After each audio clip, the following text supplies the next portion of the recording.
I was sitting in seat 2A, first class, 37,000 feet above the Indian Ocean, when my phone lit up with the 67th missed call from my mother. The flight attendant had just offered me champagne. I accepted. The bubbles were cold and expensive and tasted like freedom. Below me, somewhere in the gray December chaos of Boston, my family was losing their minds. And I was watching the clouds drift past my window like I had all the time in the world. Because I did. For the first time in 33 years, my time belonged to me. 6 weeks ago, I was the dutiful daughter, the reliable one, the one who never said no, never pushed back, never caused trouble. I was Nora Mitchell, the woman who showed up early and stayed late and never asked for anything in return. And somehow, that made me invisible. Now I was flying first class to the Maldives while my mother screamed into my voicemail at 6 in the morning on Christmas Day. How did I get here? How did the woman who spent her entire adult life saying yes finally learn to say no? Let me take you back to the phone call that changed everything, 6 weeks earlier, October 29th. The call came at 7:43 in the evening. I remember the exact time because I had just closed my laptop after a 14-hour workday. I was exhausted in that deep, bone-level way that made even blinking feel like effort. But it was the good kind of tired, the kind that comes from doing work that matters. I was a senior financial analyst at Wellington Capital, one of the top investment firms in Boston. I managed portfolios worth hundreds of millions of dollars. I had spent 7 years building my career, proving myself, climbing the ladder one rung at a time. And I was close, so close to the promotion I had been working toward since I was 26 years old. My phone rang. The screen lit up with a single word that made my stomach tighten. Mom. I stared at it for 3 rings. My shoulders tensed, my jaw clenched. This was the Pavlovian response of a woman who knew that every call from Patricia Mitchell came with strings attached. Invisible strings. The kind you did not notice until they were wrapped around your throat. I took a breath and answered. Hey, Mom. I made my voice bright, cheerful, the performance of a loving daughter, Nora darling. Her voice was too loud, too excited. It was her fundraiser voice, her church committee voice, the voice she used when she wanted something. I have the most wonderful news. My grip tightened on the phone. My mother's wonderful news was never wonderful for me. Everyone is coming home for Christmas. She practically sang the words. Your sister, your brother, all the grandchildren. Lily, Mason, the twins, baby Olivia, and little Noah. Can you imagine? 6 grandchildren under one roof. I did the math in my head. 6 children, ages 6 months to 7 years. I could already feel the headache forming. That sounds lovely, I said carefully. The house will be full, exactly. And that is why I have a plan, a master plan. You are going to love it. I did not love it. I knew I would not love it before she even explained it. But I asked anyway. What is the plan, Mom? Well, I could hear the smile in her voice, the satisfaction of a woman about to spring a trap. Since there are so many of us, I thought the adults could have a proper Christmas this year. A vintage Christmas. Quiet dinners, wine tastings, relaxation. You know how stressed I get with all the noise. I waited. I knew there was more. And the children, she continued, her voice dropping into that conspiratorial tone she used when she was about to ask for something unreasonable. They will stay with you, at your apartment, for 4 days. From December 23rd through the 27th, a little Christmas camp with Aunt Nora. The kids adore you. You are so good with them. I sat in silence. My brain struggled to process the sheer audacity. Mom. I kept my voice steady. You want me to watch 6 children, including a 6-month-old baby, by myself, for 4 days. Oh, do not be dramatic. She laughed like I had said something amusing. It is just family time. You love the kids, and it is not like you have anything else going on. There it was. The first shot across the bow. I do have things going on, I said. I have work. I have a major deadline on January 2nd. I was actually planning to take a few days just to rest. I am exhausted. Rest? She scoffed. Rest from what? Sitting at a computer clicking a mouse all day? Nora, please. Your sister teaches 30 screaming children. Your brother drives all over the city selling real estate. They have real stress. They need this break. I have real stress too, I tried. I manage systems that affect millions of dollars. If I make a mistake, companies lose everything. But she was already dismissing me. You are single, Nora. You have no excuse. You do not have a husband. You do not have children of your own. You have all this space, all this freedom. It is selfish to keep it to yourself when your family needs you. I felt the familiar weight settle on my chest, the weight of obligation, the ghost of every holiday I had spent serving instead of celebrating. I already told Vanessa and Marcus you would do it, she added. Her voice shifted from sweet to steel. They are counting on you. Vanessa already bought a dress for the Christmas Eve dinner. You cannot ruin this for them. You should not have promised without asking me, I said. A pause. A long, heavy silence. I did not think you would be this difficult. She sighed like a deflating tire. After everything we have done for you, your grandmother would be so disappointed to hear you turning your back on family. The mention of grandmother Eleanor landed like a blow. Eleanor had been dead for 2 months.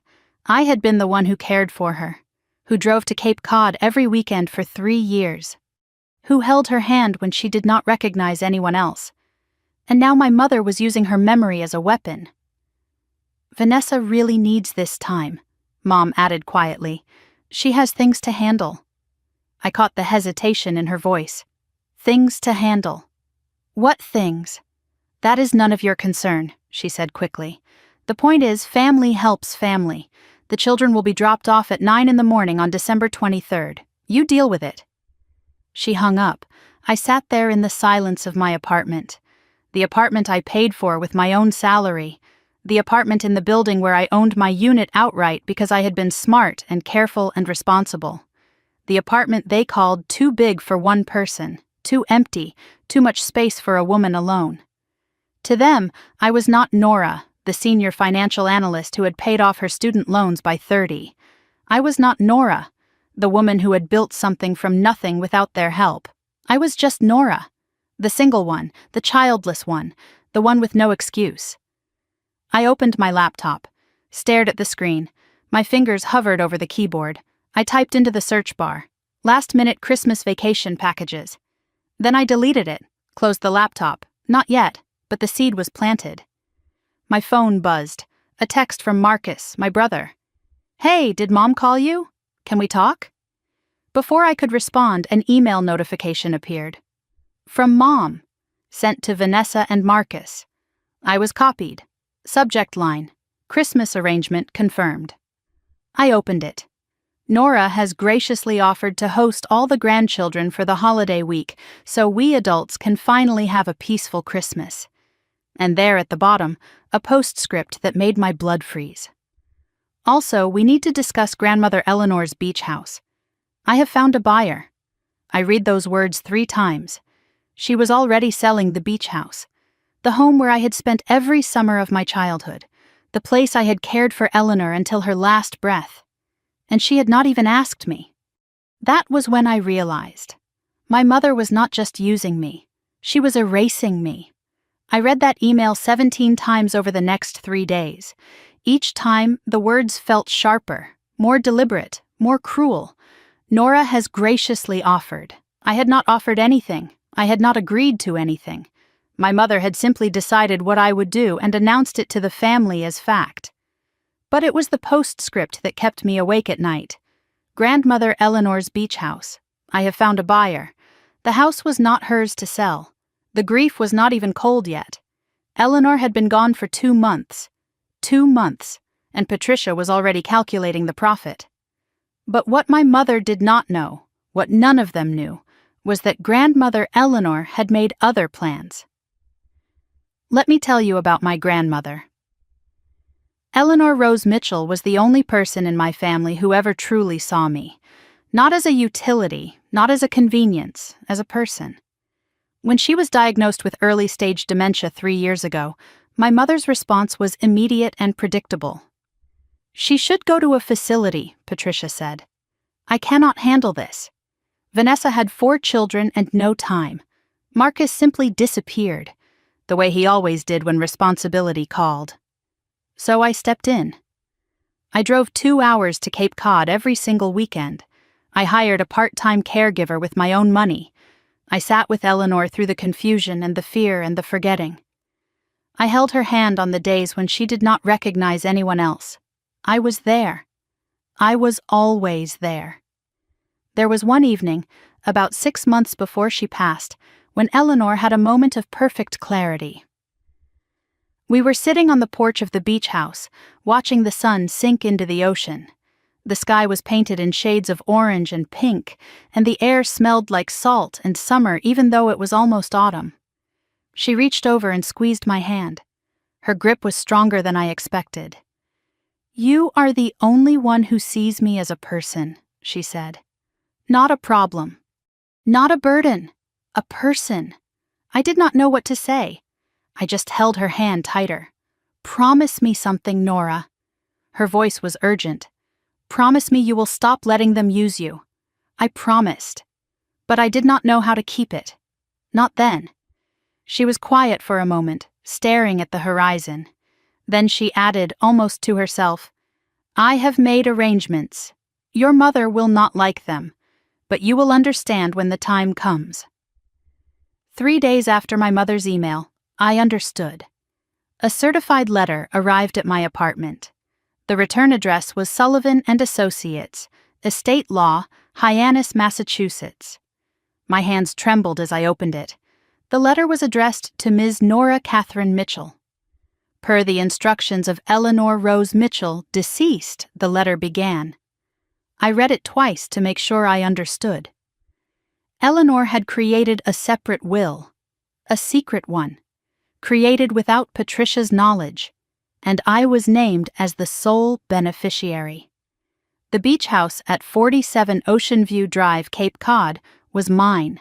A trust account containing $214,000 was mine. But there were conditions. The property could not be sold for 5 years. It had to be maintained as, in Eleanor's words, a place of peace and refuge. If I sold it within 5 years, ownership would revert to a marine conservation charity. I sat there stunned. Tears ran down my face. Not from sadness, from something else. Something I had not felt in a long time. I was seen. I was remembered. I was valued. Eleanor knew. She knew exactly what Patricia was capable of. And she had protected me anyway. Tucked inside the legal documents was a handwritten note, Eleanor's handwriting, shaky but unmistakable. "My dearest Nora," it began. "If you are reading this, I am gone, and if I know your mother, and I do because I raised her, she is already trying to sell the house. Do not let her. That house is yours. It was always meant to be yours. You were the only one who sat with me. The only one who did not see my illness as an inconvenience. Your mother will never change. She sees people as tools, not as souls. But you, my darling, you are different. Use this house as your sanctuary. Use the money to build a life that belongs to you. And when they come for what is yours, because they will, remember this. You do not owe them your peace. I love you. I always did. Even when I forgot your name, I never forgot your kindness. Grandmother Eleanor." I read the letter 3 times, then a 4th. I cried until I had nothing left. For the first time in my life, someone had given me permission to fight back, permission to protect myself, permission to say no. But my grandmother had underestimated one thing: how fast my mother would move. I called Attorney Sullivan the next morning to confirm everything. He verified it all. The will was ironclad, filed properly, legally airtight. Patricia had no claim. But then he hesitated. "Ms. Mitchell, I should tell you something," he said. "Your mother has called my office 4 times this week. She knows about the will? She knows now. She wanted to contest it. I informed her she has no legal standing. There was a pause. I could hear him choosing his words carefully. There is something else. Your mother contacted a real estate agency in Chatham. She has been showing the property to potential buyers. She told them she had power of attorney. She does not. I felt the cold settle in my chest. She was trying to sell a house she did not own, using a legal authority she did not have. One more thing, Sullivan added. Someone else has been calling about the property, a woman named Vanessa. She asked about buying out your share. My sister. My own sister. I hung up the phone and sat in the silence. The pieces were falling into place. The Christmas babysitting scheme, the beach house buyer, Vanessa's interest in my share. They were not separate things. They were connected. They wanted me distracted, overwhelmed. Too busy with 6 children to ask questions. Too exhausted to talk to lawyers or read fine print. This was not about family helping family. This was about keeping me in the dark while they divided up what was mine. That night, I decided to check my finances. Just a standard review. I logged into my credit monitoring account and scrolled through the usual information. Everything looked normal until I reached the bottom of the page. There was a credit card I had never opened. Bank of America Platinum Card. Opened 18 months ago. Credit limit $50,000. Current balance $43,722. Payment status 60 days past due. Billing address 118 Maple Street, Brookline, Massachusetts. I did not recognize that address. I searched it quickly. The results loaded. My mother's house. The billing address was my mother's house. I scrolled through the charges. Furniture stores, department stores, restaurant bills, travel expenses. And there, repeating every month for over a year, one charge that made my heart stop. Harborview Senior Facility. Monthly payment. I knew that name. That was the facility Patricia said she could not afford when Eleanor was diagnosed. The place she claimed was too expensive. The reason I had to drive to Cape Cod every weekend and pay for caregivers out of my own pocket. She could afford it. She was paying for it. Just not with her own money. I stared at the screen. My mother had opened a credit card in my name. She had been using it for 18 months.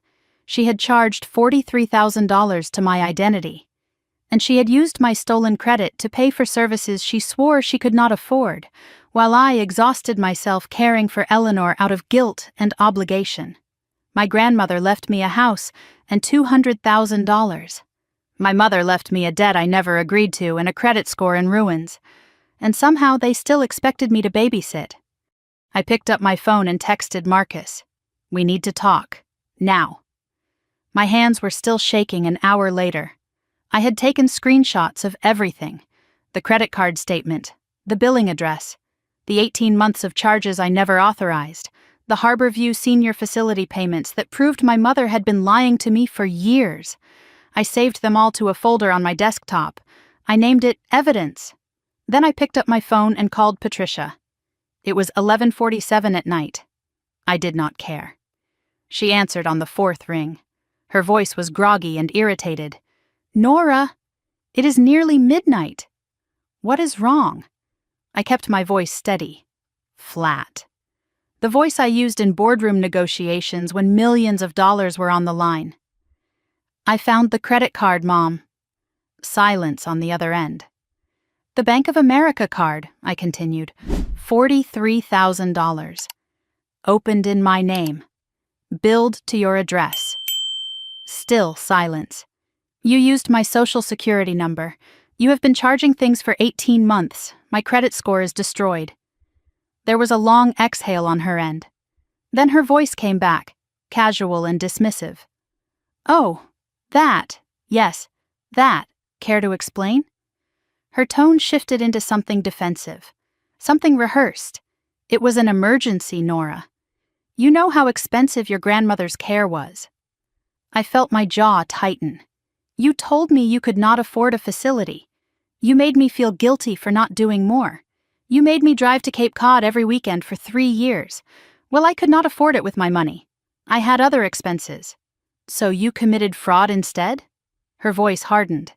Do not be dramatic. It is a family matter. I will pay it back eventually. Eventually? My voice cracked despite my best efforts to stay calm. My credit is ruined. I am 60 days past due on a card I did not know existed. This could affect my job, Mom, my security clearance for client accounts. She dismissed me instantly. You are overreacting. Banks deal with this all the time. Just tell them it was a misunderstanding. A misunderstanding. She called identity theft a misunderstanding. I wanted to scream. I wanted to throw my phone against the wall. Instead, I took a breath. There is something else I need to discuss. The beach house. The pause that followed was different. Heavier. What about it?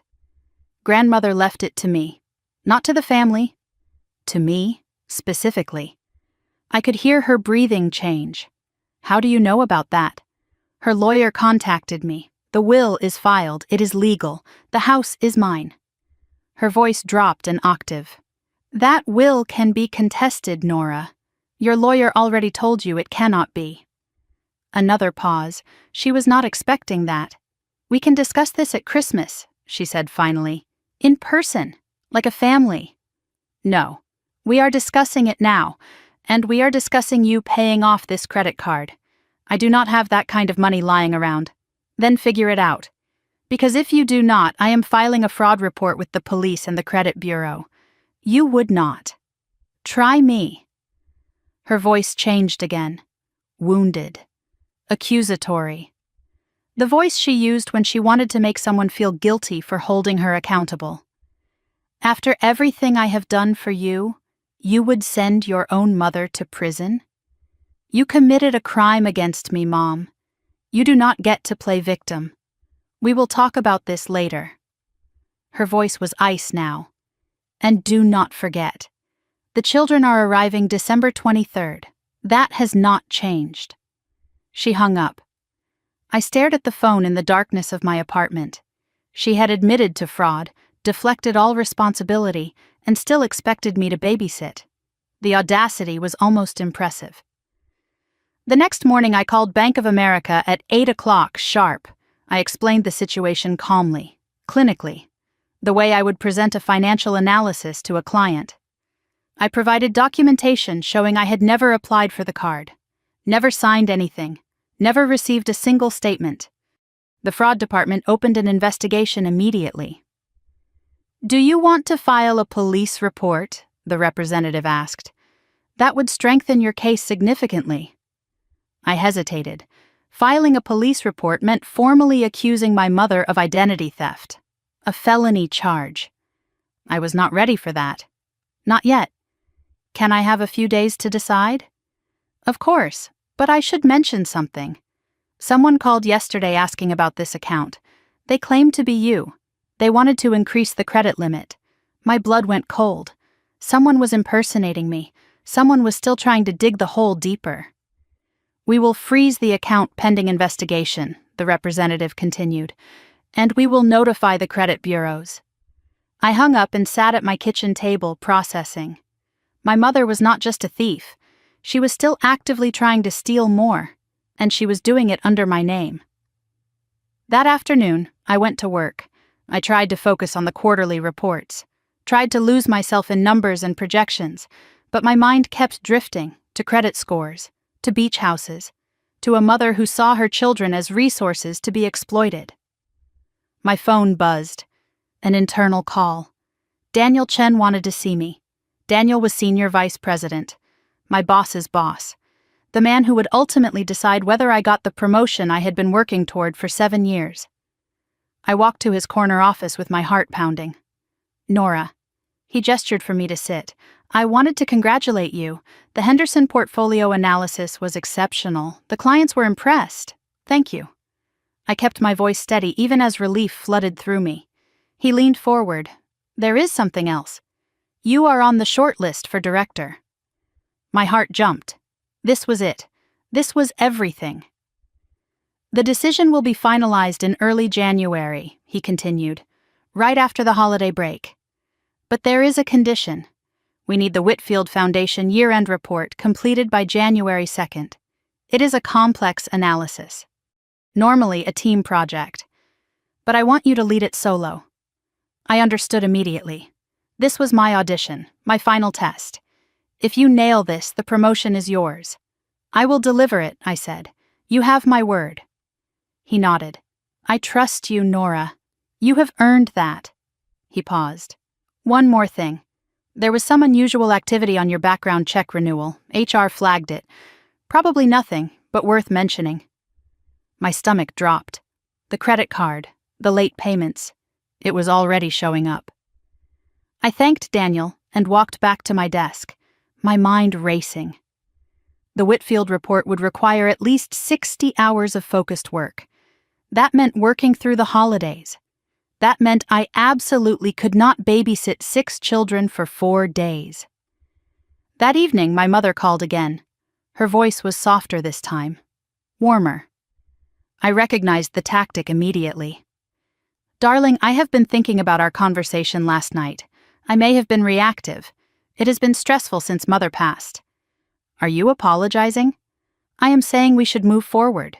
Together, as a family. She said nothing about repaying the debt. Nothing about acknowledging what she had done. Now about Christmas, she continued, as if the previous night had not happened. I have already told the little ones that Aunt Nora is hosting them. They are so excited. I never agreed to that. But you will. Because that is who you are, Nora. The reliable one.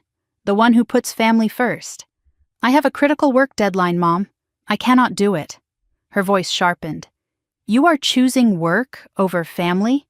Over your nieces and nephews? I am choosing my career. The career you said is not real. Do not twist my words. She paused. Vanessa really needs this break. She is going through something. As her sister, you should want to help. What is she going through? That is her business to share. The point is, family supports family. She hung up again. I sat in the silence of my apartment staring at my phone. Then 2 messages arrived almost simultaneously. The first was from Vanessa. Hey, Nora, quick question. What is your home Wi-Fi password? Asking for when we drop off the kids. I stared at it. Vanessa had been to my apartment twice in 5 years. Why would she need my Wi-Fi password weeks in advance? The second message was a voicemail from Marcus. Hey, it is me. Listen, I wanted to talk to you about something. Actually, never mind. I will call you tomorrow. Just be careful, okay? There is stuff you do not know. There is stuff you do not know. From the brother who never got involved in anything, the brother who always stayed neutral, the brother who was now warning me. The next morning, I arrived at work early. I was determined to focus, to push the family chaos out of my mind and concentrate on what I could control. I opened my email. Standard morning routine, meeting invites, client updates. One message stood out. From the HR department? Subject line, inquiry regarding your employment. My heart stopped. Ms. Mitchell, the email began.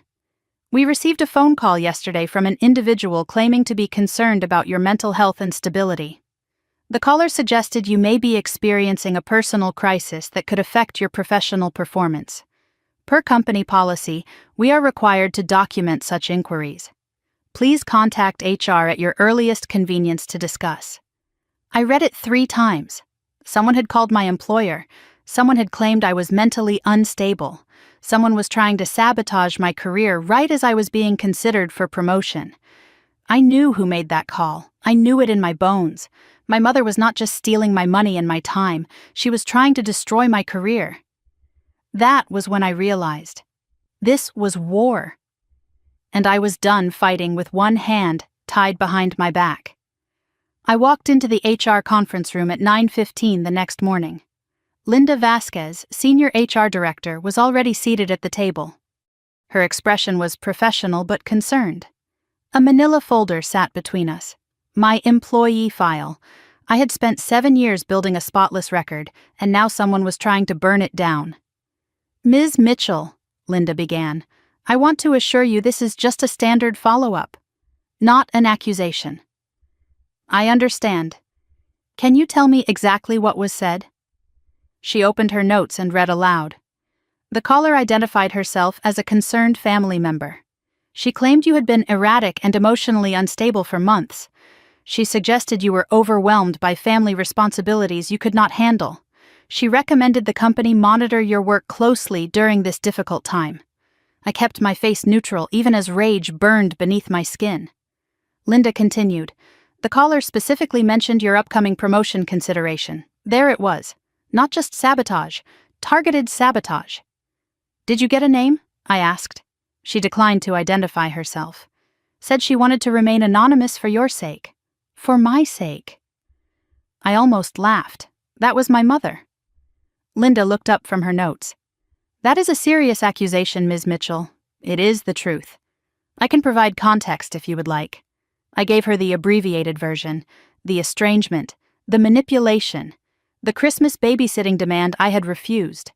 I did not mention the credit card fraud. Not yet. That was a card I was saving. Linda listened carefully, taking notes. When I finished, she set down her pen. "Nora, your work record is impeccable. 7 years without a single issue. One anonymous call does not change that.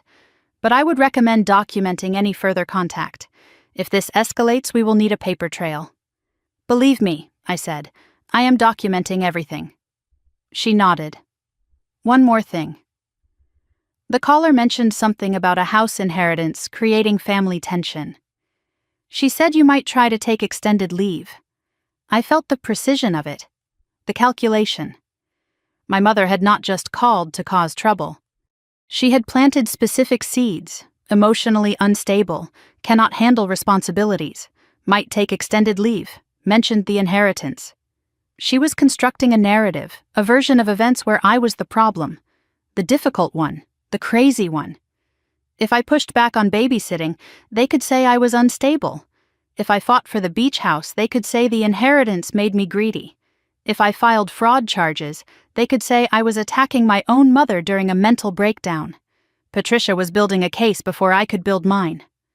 I returned to my desk and tried to focus on the Whitfield report, but my mind kept circling back to Vanessa, the Wi-Fi password request, Patricia's hints about something she was going through. There was a piece missing. That afternoon, I made a decision that felt wrong but necessary. I logged into the family iCloud account, the one Patricia had set up years ago for sharing photos. I technically still had access, though I never used it. Vanessa had never changed her privacy settings. Her shared calendar was visible. I scrolled through December and felt the floor drop out from under me. December 23rd, drop kids at ends, 9 a.m., December 24th, appointment, Graham & Associates, 2 p.m., December 26th, follow-up call, G&A, December 27th, pick up kids. I searched Graham & Associates. The results loaded instantly, family law firm in Newton, Massachusetts, specializing in divorce, custody, and asset protection. 5-star reviews from women navigating difficult separations. Vanessa was not going on a wine tour. She was not relaxing with the adults. She was meeting with a divorce lawyer, multiple times, over 4 days, and she needed me to babysit so she could do it without her husband knowing. I scrolled back further in her calendar. 3 weeks ago. Consult with Realtor. CC Property Options. CC Cape Cod. My sister was not just interested in my share of the beach house. She was already meeting with realtors about it. I sat with this information, trying to piece it together. Vanessa was planning to divorce Greg. She needed money for lawyers and a fresh start. She was counting on the beach house inheritance. And when she discovered Eleanor left everything to me, she panicked. The Christmas babysitting was never about family bonding. It was a cover story. I was supposed to be Vanessa's alibi while she secretly dismantled her marriage. My phone rang. Unknown number. I answered cautiously. Is this Nora Mitchell? The voice was female, older, unfamiliar. Eleanor's granddaughter? Who is this? My name is Ruth Callahan. I was your grandmother's neighbor on Cape Cod for 32 years. The name clicked into place. Mrs. Callahan, the woman who brought Eleanor soup every week, who sat with her on the porch when I could not be there.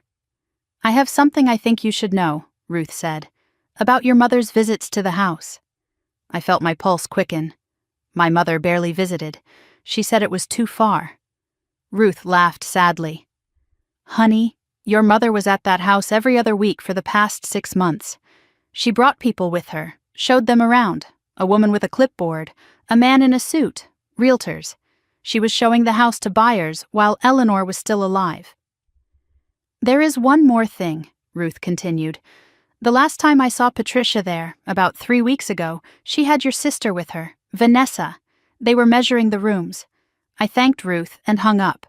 Measuring the rooms. They were already dividing up the property, already calculating square footage and market value, while Eleanor was still warm in her grave. That evening, I accessed the family email chain, an old account Patricia had created for family coordination. I never checked it anymore. But I had a feeling. I searched for beach house in Cape Cod. A thread from 2 months ago appeared. Patricia to Vanessa and Marcus. Subject line, mother's property, next steps. I opened it. "The appraiser values the property at $1.2 million, Patricia had written. "Once probate clears, we split 3 ways. Nora does not need to be involved. She will just complicate things with her questions." Vanessa had replied immediately. "Agreed. Greg does not know about any of this. I need my share for legal expenses. Can we accelerate?" And Marcus? His response was short.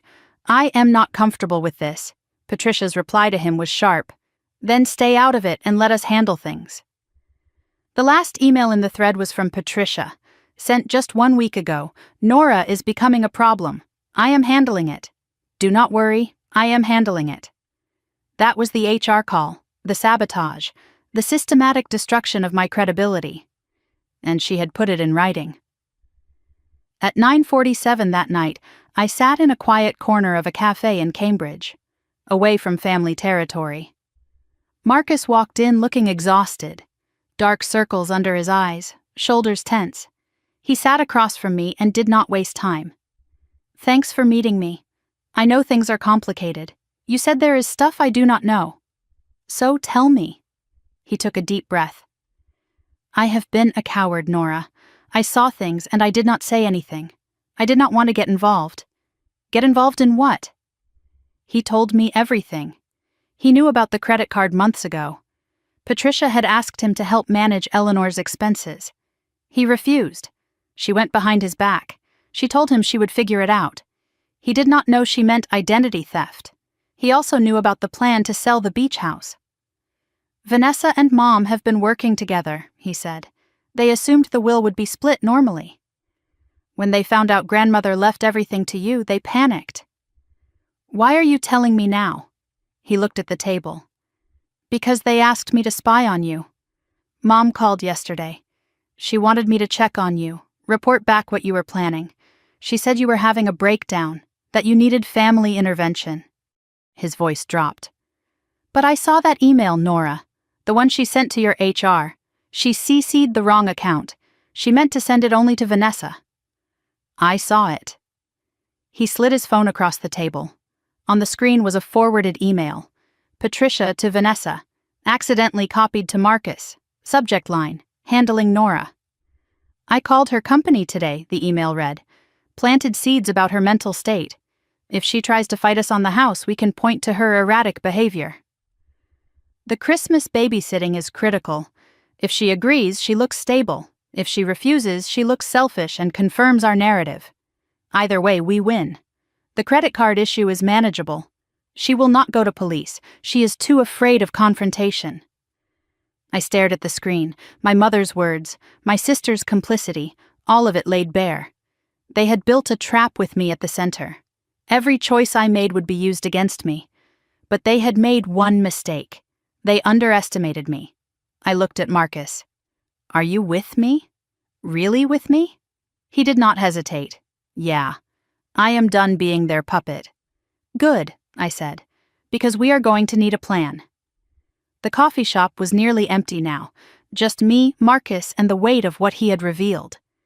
I read the email on his phone again. Every word was a confirmation of betrayal. Either way, we win. My mother had written those words about her own daughter, about me. Marcus broke the silence. "I should have told you sooner, I know that." "Why did you not?"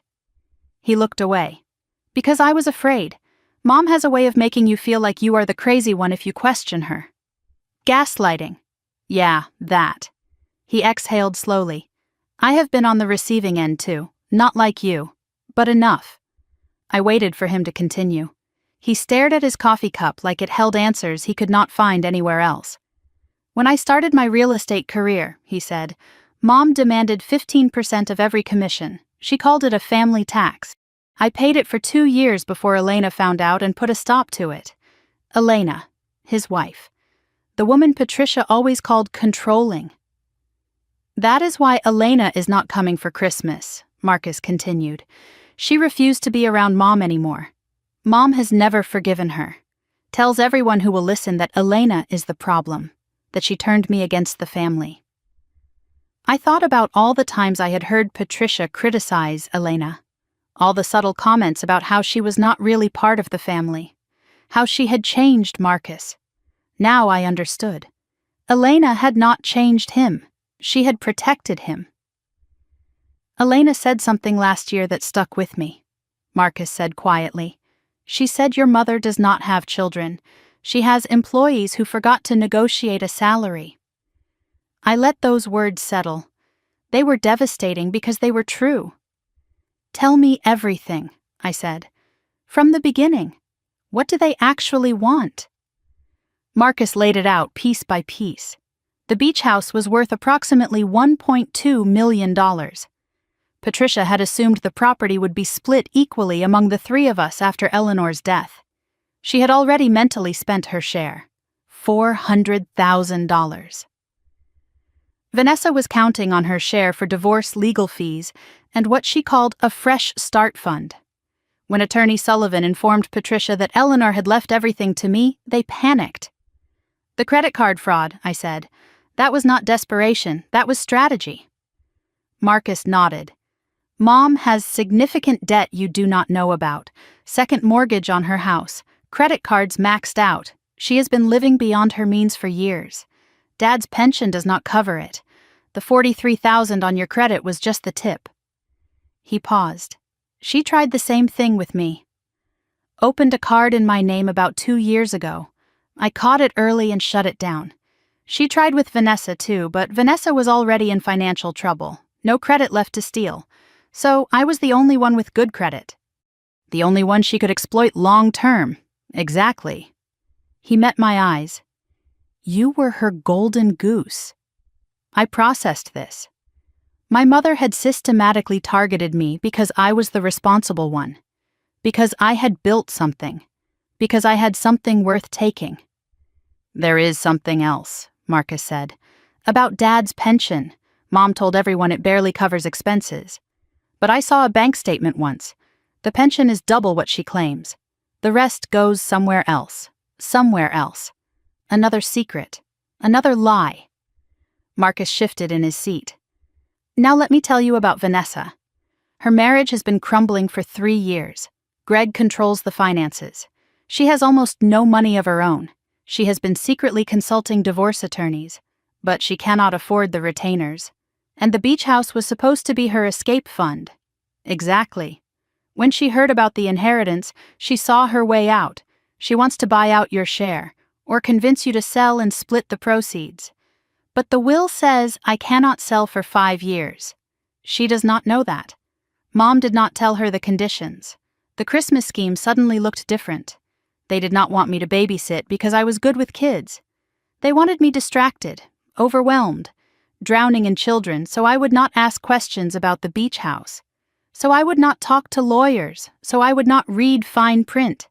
They were not just using me, they were trying to steal from me. Marcus reached into his jacket pocket. I have something else, something bigger. He pulled out his phone and opened a video file. I recorded this 3 weeks ago, at Mom's house. They did not know I was there. He pressed play. The footage was shaky, filmed from a hallway through a partially open door. Patricia and Vanessa sat in the living room. Documents were spread across the coffee table. The audio was clear enough to understand every word. Once we get Nora distracted with the children, we move on the house, Patricia said on screen. I have already contacted a buyer. But the will, Vanessa started to say. Patricia cut her off. The will can be challenged. Nora will not fight us. She never fights, and if she does, we have the HR complaint on file. Unstable behavior, history of family conflict. No judge will side with her. What about Marcus? Vanessa asked. Patricia laughed. Marcus is weak. He will fall in line once he sees which way the wind is blowing. He always does. I glanced at Marcus. His jaw was tight. I could see the shame in his eyes. And something else. Anger. Patricia continued on the video. Nora thinks her little job makes her special, but at the end of the day she is alone. No husband, no children, no one to fight for her. We are doing her a favor, really. She does not need that house. She does not need anything. She does not need anything. Spoken with casual cruelty. As if my needs did not exist. As if I did not exist. The video ended. I sat in silence, letting the words wash over me. There is one more thing, Marcus said. At the very end. Listen again. He rewound the video, Vanessa's voice barely audible. What if she finds out about the other account? The other account. I looked at Marcus. I do not know what it is, he said. I have tried to figure it out. I think it is connected to the pension money. The part Mom hides. Maybe an offshore account. Or a secret investment. Whatever it is, they are scared you will find it. I filed that away. Another mystery to solve. But not now. Now I needed a plan. Okay, I said, so we know what they are doing. The question is, what do we do about it? Marcus leaned forward. That is why I am here. I am done being the coward. What did you have in mind? You are the strategist, Nora. You analyze risks for a living. So analyze this, and let me help you execute. My mind shifted into professional mode. I had managed portfolios worth hundreds of millions of dollars. I had navigated hostile takeovers and market crashes. This was just another problem to solve, with higher personal stakes. I outlined the objectives. Protect the beach house inheritance, resolve the credit card fraud, neutralize the HR sabotage, avoid Christmas babysitting without giving them ammunition, and expose the conspiracy, on my terms, when I was ready. We discussed tactics. I would consult my own attorney. Someone separate from Sullivan. Someone for personal protection. I would continue documenting everything. Emails, calls, texts, dates, times. Marcus would stay neutral in the family, maintain his cover, gather more intel. We would not confront Patricia or Vanessa yet. Let them think their plan was working. What about the kids? Marcus asked. What are you going to do about Christmas? I am not babysitting. That is non-negotiable. They will lose their minds. Good, let them. But you need an excuse they cannot attack. I smiled slowly. Who said anything about an excuse? I pulled up a travel website on my phone and typed in the search bar. Maldives, December 23rd through 28th. First class. Marcus watched me search flights. You are actually going to leave the country. I am going to take a vacation, my first real vacation in 5 years. They will call it abandonment, running away. They can call it whatever they want. I will call it self-preservation. Marcus made me a promise. He would stay in Boston, maintain his cover, report back what they were planning. If they found out he was helping me, he would face the same treatment I had. But he did not seem afraid anymore. Then I will have finally done something worth getting disowned for, he said. We exchanged numbers on a new encrypted messaging app. Signal, disappearing messages enabled. From now on, we would communicate only through there, nothing on regular text. We stood to leave. I looked at my brother.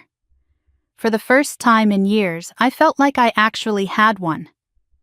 Marcus, I said, thank you. For finally showing up. Thank you for not shutting me out. I would not have blamed you. You are my brother, the real one, apparently. He smiled, tired but genuine. Let us burn it down, sis. That night I sat in my apartment. Flight search results glowed on my laptop screen. Maldives resorts, overwater villas, crystal blue water. The Whitfield Foundation report was open in another tab. I had not forgotten my career. A legal pad sat beside me with a handwritten list. Attorney, appointment Monday, bank, follow up on fraud case, camera system, Research home security. HR, request copy of documented complaint. Maldives, book flights. My phone buzzed. A text from Patricia. Darling, just confirming. The children arrive December 23rd at 9 a.m. sharp. Make sure you have enough beds, and no screen time after 7 p.m. Vanessa is very strict about that. No question, no request, just orders. I typed my response. One word. Received. Let them think I was compliant. Let them feel secure. I looked at my list. 5 items, 5 steps to freedom. My mother thought she knew me, the reliable one, the quiet one, the one who never fights back. But she had never seen me fight before. She did not know what it looked like. She was about to find out.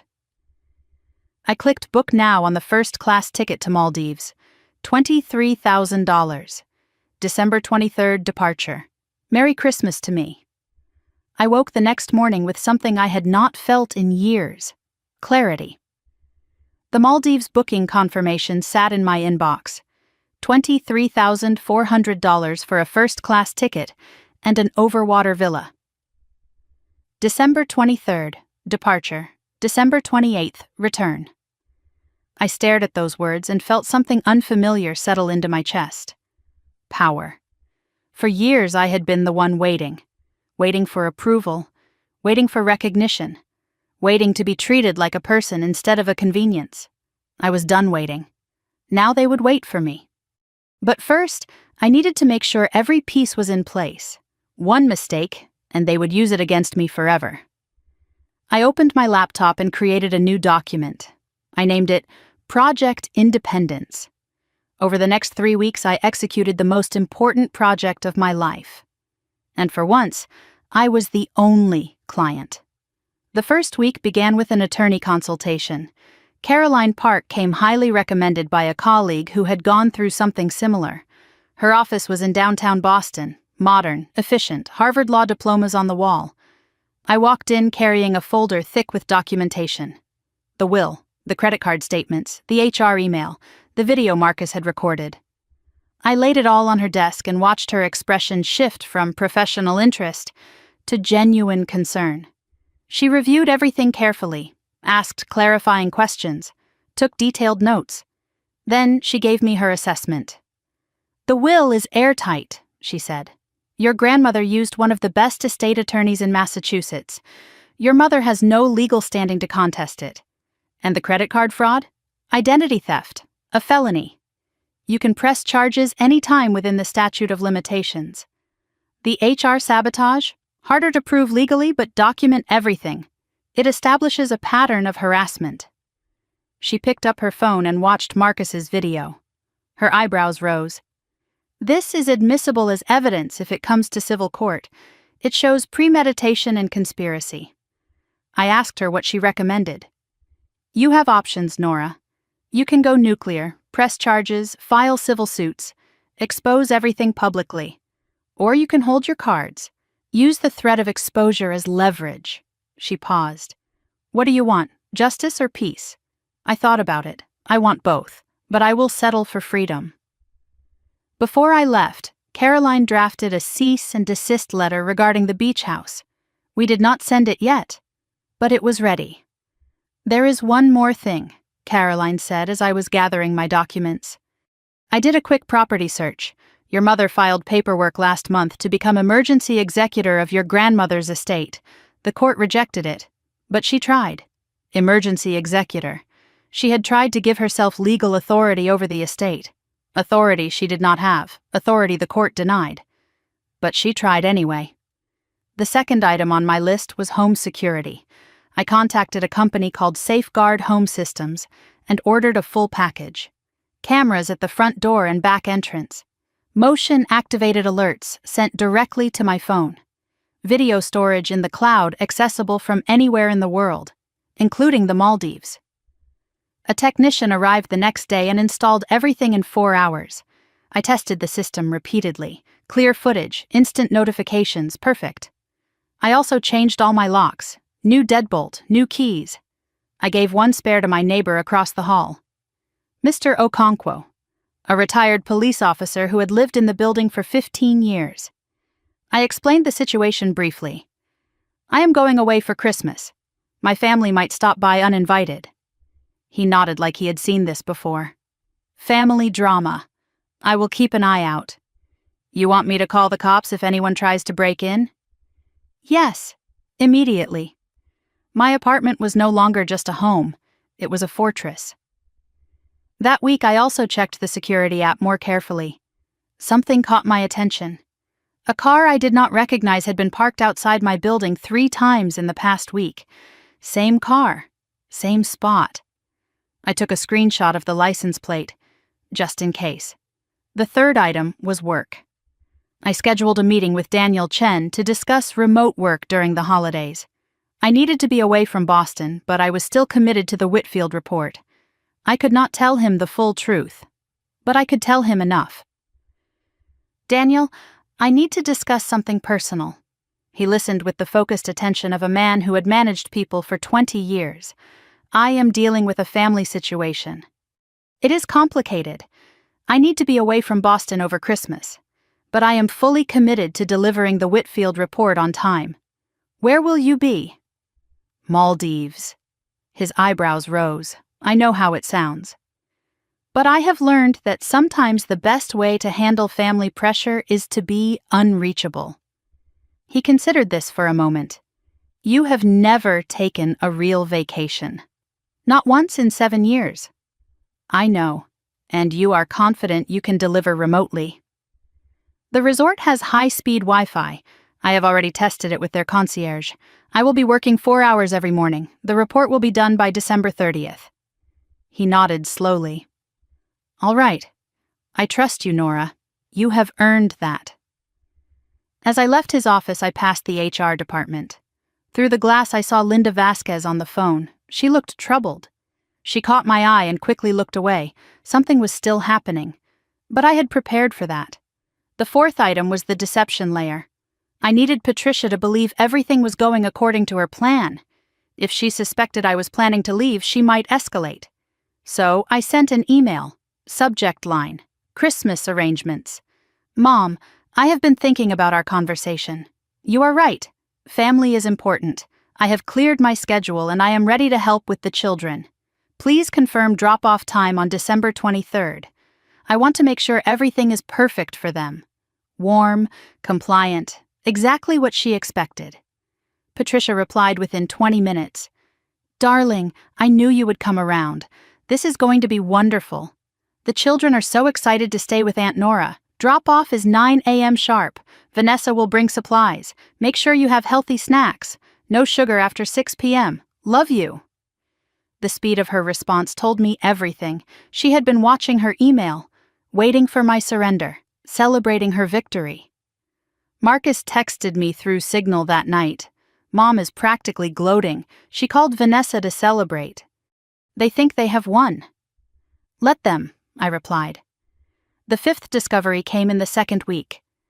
My phone rang with an unknown number. I almost ignored it. Then something made me answer. Good afternoon. Is this Nora Mitchell? Yes. Who is calling? This is Beacon Hill Property Management. We are calling about a maintenance issue at your Airbnb listing. I felt the floor shift beneath me. My what? The representative explained. Someone had registered my apartment address as an Airbnb rental. Listed for short-term vacation stays.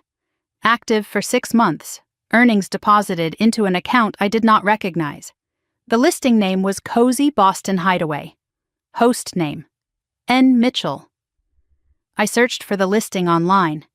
There were photos of my apartment, my furniture, my view. Taken when? I was barely ever traveling. Then I remembered. Vanessa had visited 6 months ago. Just to catch up, she said. She had taken photos, asked about my schedule, asked for my Wi-Fi password.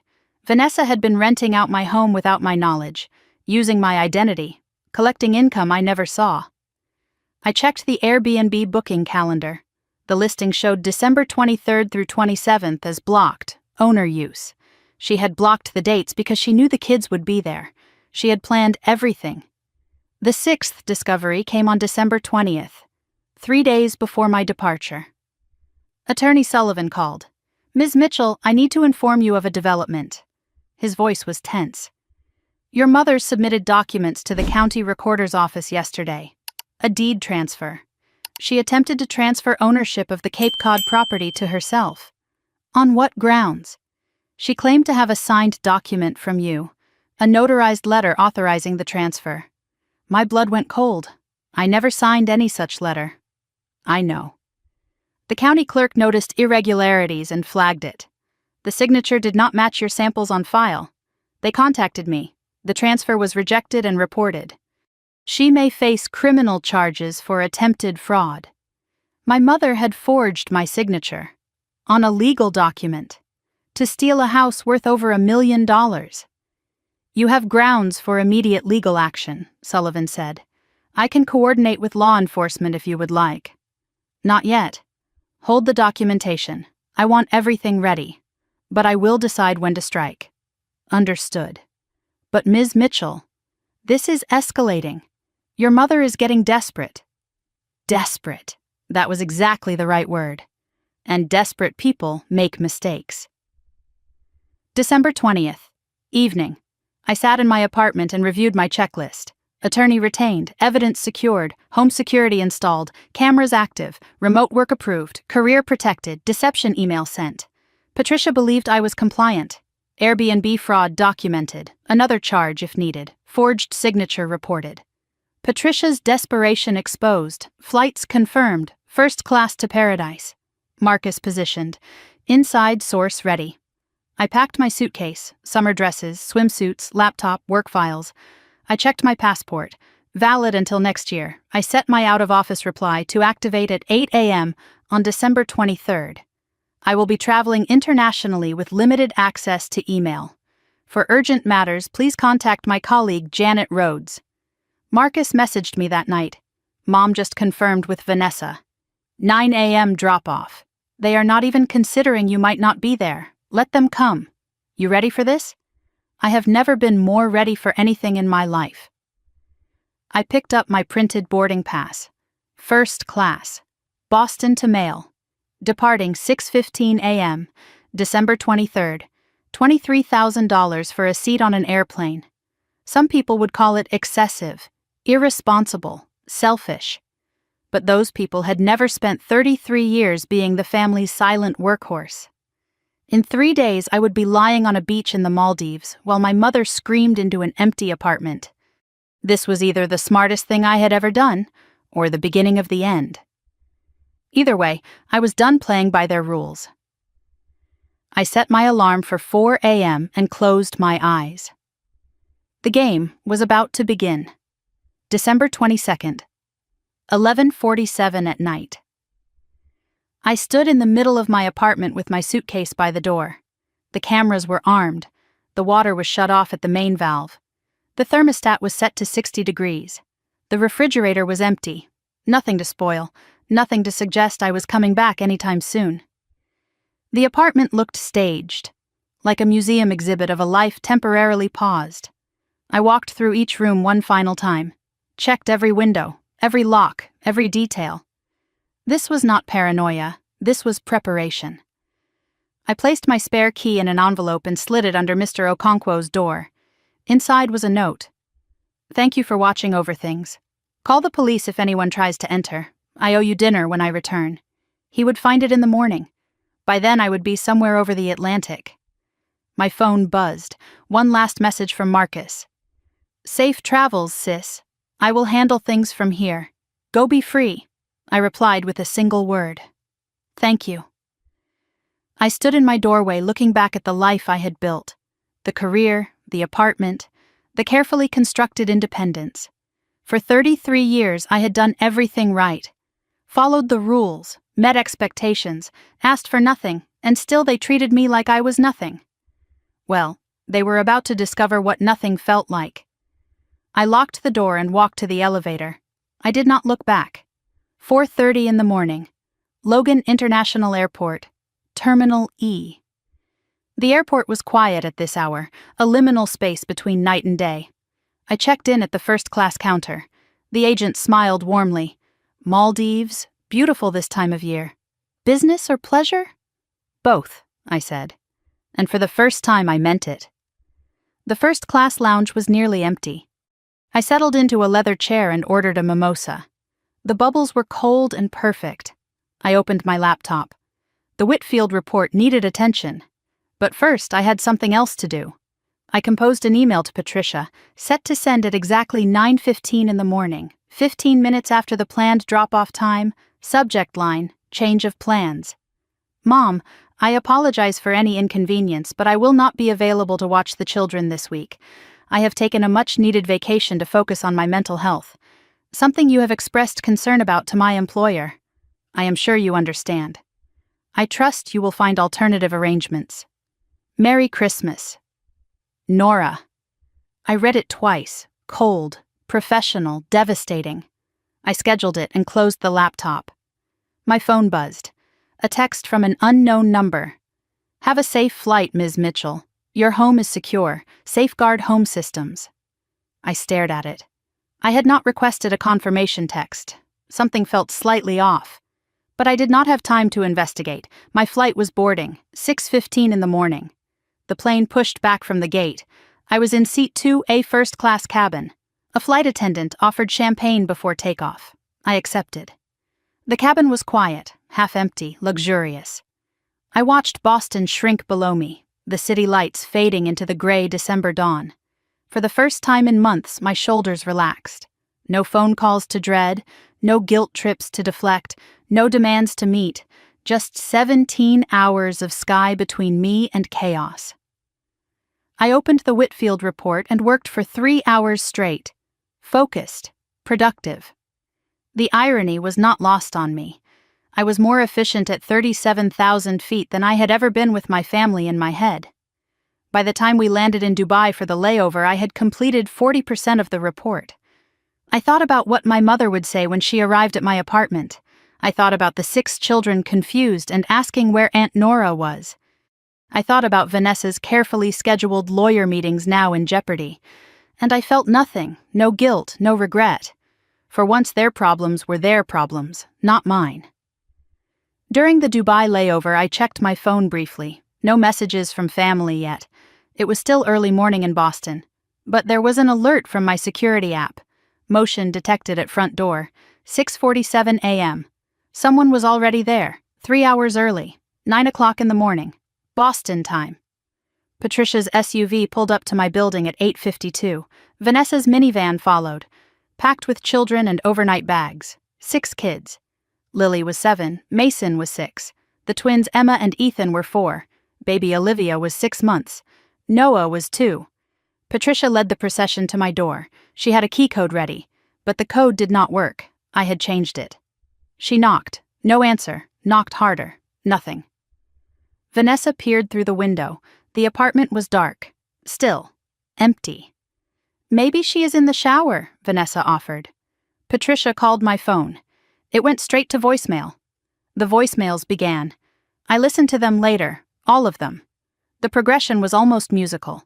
Voicemail 1, 9:03 a.m. Confused but still hopeful. Nora, darling, we are here. The children are so excited. Your door seems to be locked. Call me back as soon as you get this. We are waiting in the hallway. Voicemail 2, 9:17 a.m. Annoyed. Nora, this is not funny. Where are you? The babies are getting fussy. We have a schedule to keep. Call me immediately. Voicemail 3, 9:34 a.m. Angry. I do not know what kind of game you are playing, but this is completely unacceptable. Your sister has important appointments. You made a commitment. Answer your phone. Voicemail 4, 9:51 a.m. Desperate. Nora, please. I am begging you. We cannot take the children back. Vanessa has meetings. I have the wine tasting at 11. You cannot do this to us, please. In the background of that 4th voicemail, I heard a small voice. One of the children.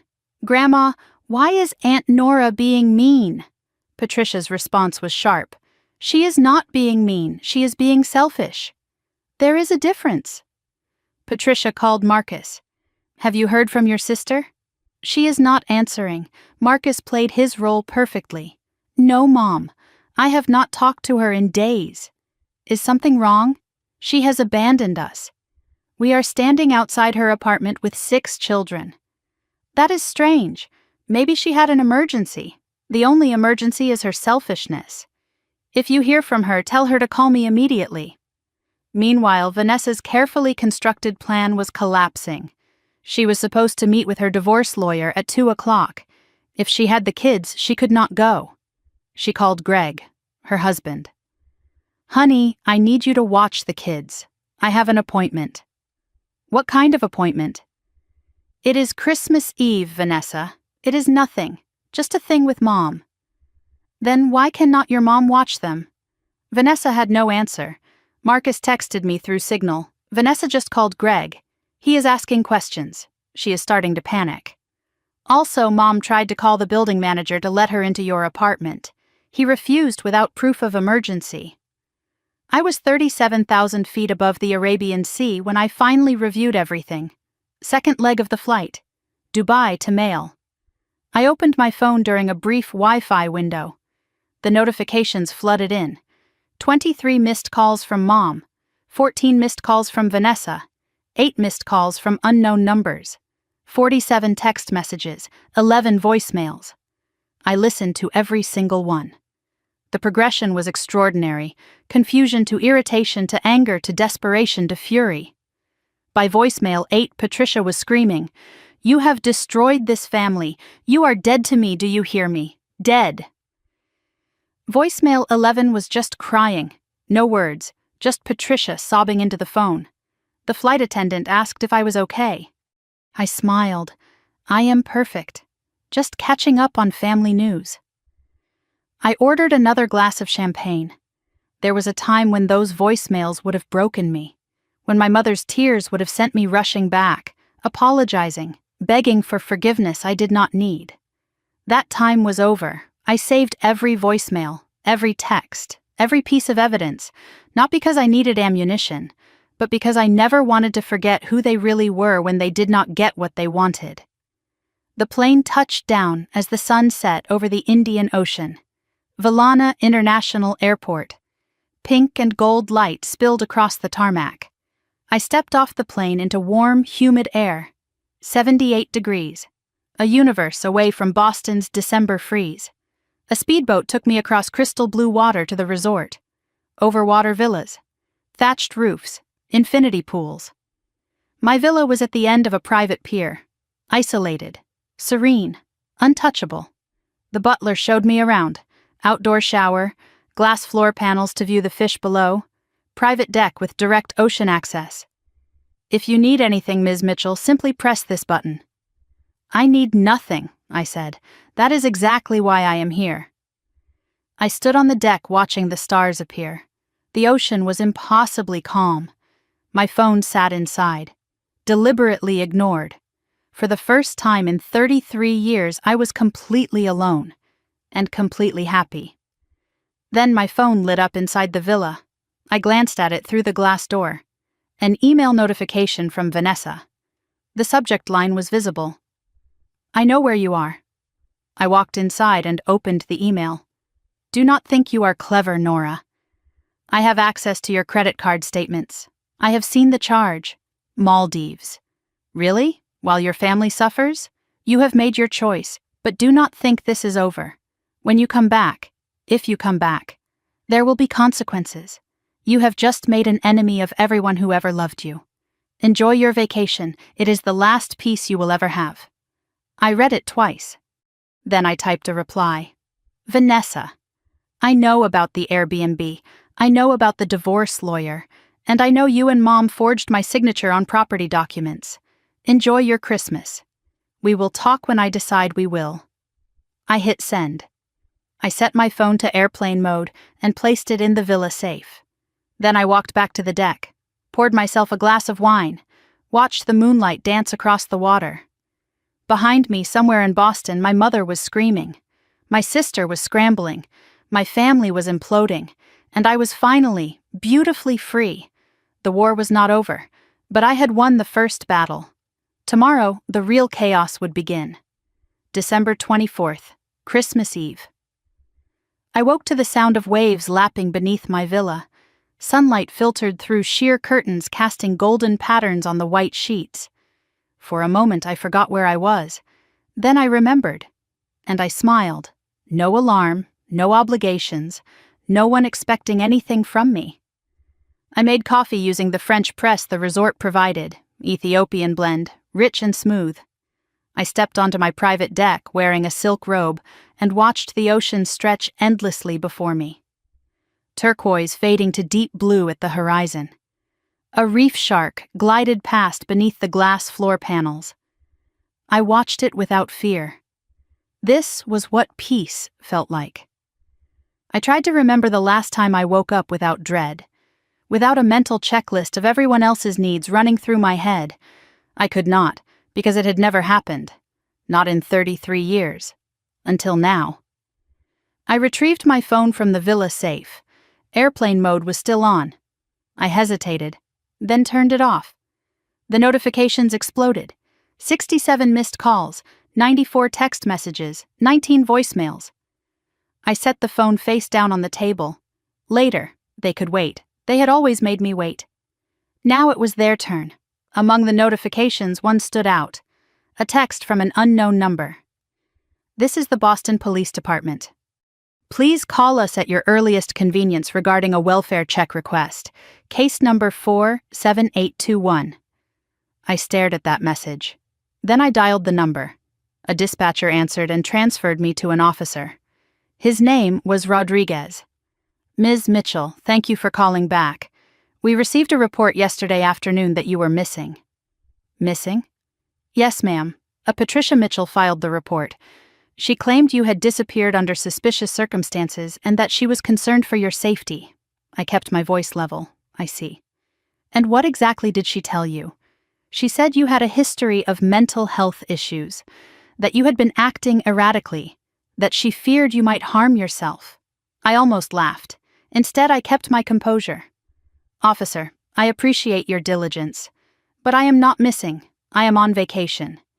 May I ask where you are? The Maldives. I am sitting on the deck of an overwater villa drinking coffee watching the sunrise. I left voluntarily. I am in no danger. There was a pause.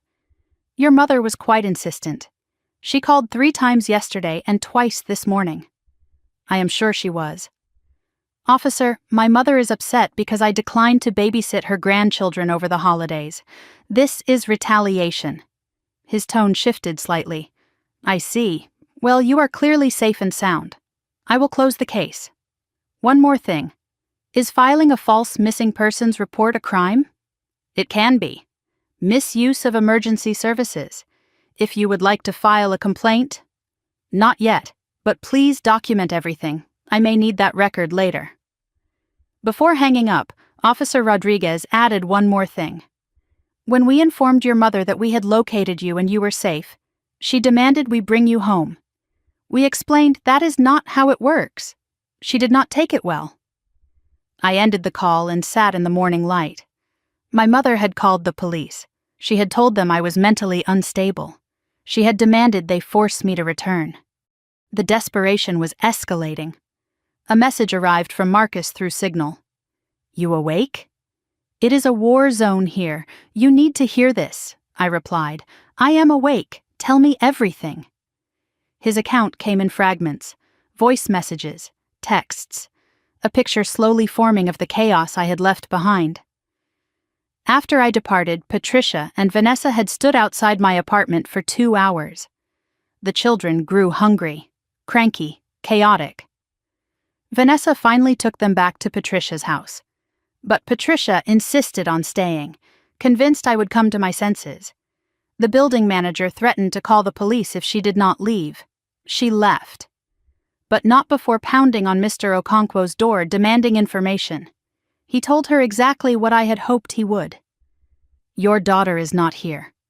And even if she were, I would not tell you. Leave before I file a harassment complaint. At Patricia's house, the situation deteriorated rapidly. 6 children, no childcare, no plan. Vanessa had to cancel her divorce lawyer meeting. Family emergency, she called it. Greg kept asking questions. What appointment was so important you needed to dump the kids? Vanessa deflected, but Greg noticed. Patricia blamed everyone. Me, Marcus, the building manager, society at large. Marcus reported she was on her 4th bottle of wine since the previous afternoon. She was spiraling. He added another detail.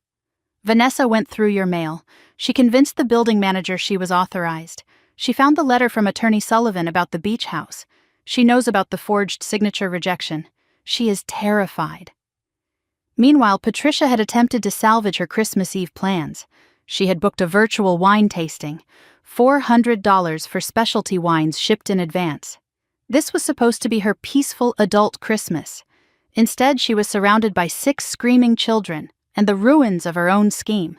She tried to do the wine tasting anyway, set up her laptop in the living room, opened the Zoom link. The sommelier began explaining the first wine, a Sonoma Pinot Noir. Baby Olivia started wailing. The twins knocked over a lamp. Noah spilled juice on the antique rug. Patricia muted herself and screamed at Vanessa. "Control these children," Vanessa screamed back. "I am trying. This was not supposed to happen." Patricia accidentally unmuted. The sommelier heard everything. The other virtual attendees witnessed Patricia Mitchell losing her composure completely. She slammed the laptop shut. 12 minutes. That was how long her $400 wine tasting lasted. I read this update while floating in my villa's private infinity pool. The absurdity was almost poetic. The woman who insisted on a peaceful adult Christmas was now drowning in the chaos she had orchestrated. At 2:17 in the afternoon, Boston time, my phone rang. "Vanessa," I answered. Curious what she would say. "Nora, finally. Where the hell are you? Somewhere warm. What do you want, Vanessa?" "I want to know why you did this, why you abandoned your family on Christmas." "I did not abandon anyone. I took a vacation. You assumed I would comply." "That was your mistake." Silence. "We needed you, Nora." "No, you needed a babysitter. There is a difference." She tried a different approach. Her voice softened. "Look, I know things have been tense, but we can fix this. Just come home. We will work it out. I am not coming home. Not until I am ready." "What do you want?" "An apology? Fine. I am sorry." "Okay, I am sorry we expected too much. That is not an apology. That is a complaint disguised as an apology." Her composure cracked. "You do not understand what is at stake for me. I have meetings, important meetings. My entire future depends on—" She stopped herself. "Depends on what? Your divorce lawyer appointments?" Dead silence. "How do you know about that?" "I know about everything, Vanessa. The lawyer, the Airbnb you set up in my name, the beach house measurements, all of it. That is... Save it. I am not your enemy, Vanessa. But I am not your doormat either. You want to divorce Greg? Do it honestly. Do not use me as your cover story." Her voice dropped to a whisper. "Greg is listening. He has been suspicious all week. If he finds out about the lawyer, he will drain the accounts before I can act. Nora, please, I am begging you, just do not tell him." I said nothing. She hung up. That afternoon, Patricia launched her counterattack on social media. A Facebook post designed for maximum sympathy. "My heart is broken this Christmas Eve. I always believed family meant everything. I raised my children with love, sacrifice, and devotion. But tonight my own daughter has abandoned us. She left her nieces and nephews crying at her door while she flew to some tropical resort. No explanation, no apology, just cruelty. I do not understand what I did to deserve this. Please pray for our family during this difficult time. #heartbroken-mother. #family first. #Christmas alone." The comments rolled in. Sympathy, support, prayers. But not everyone was convinced. Cousin Deborah posted a response. "Wait, is this the same Nora who drove to Cape Cod every weekend for 3 years to take care of Grandma Eleanor? The Nora who took care of everyone else's kids at every family gathering?" Maybe there is more to this story. Patricia deleted the comment. Deborah reposted it. "Interesting that you deleted my comment, Patricia. What are you hiding? Marcus sent me screenshots. It is getting spicy. Cousin Deborah is not backing down. She just posted the photo of you at Grandma's bedside from 3 years ago. People are starting to ask questions. I spent Christmas Eve evening at the spa, a traditional Maldivian massage, a facial with local botanicals. 2 hours of silence and care. Afterward, I worked on the Whitfield report. 60% complete now, ahead of schedule despite everything, perhaps because of everything. Chaos clarifies priorities. At sunset, I sat on the beach and watched the sky turn orange and pink. A bonfire was lit for resort guests. I watched from a distance. A couple laughed nearby. Children built sandcastles. A family celebrated together. I felt no envy, only peace. Midnight Maldives time. A notification woke me, the security app, alert, motion detected at front door. Timestamp 11:47 p.m. Eastern Time. I opened the camera feed. A figure stood at my apartment door, trying the knob. It was not Patricia. It was not Vanessa. It was a man, tall, wearing a jacket I recognized.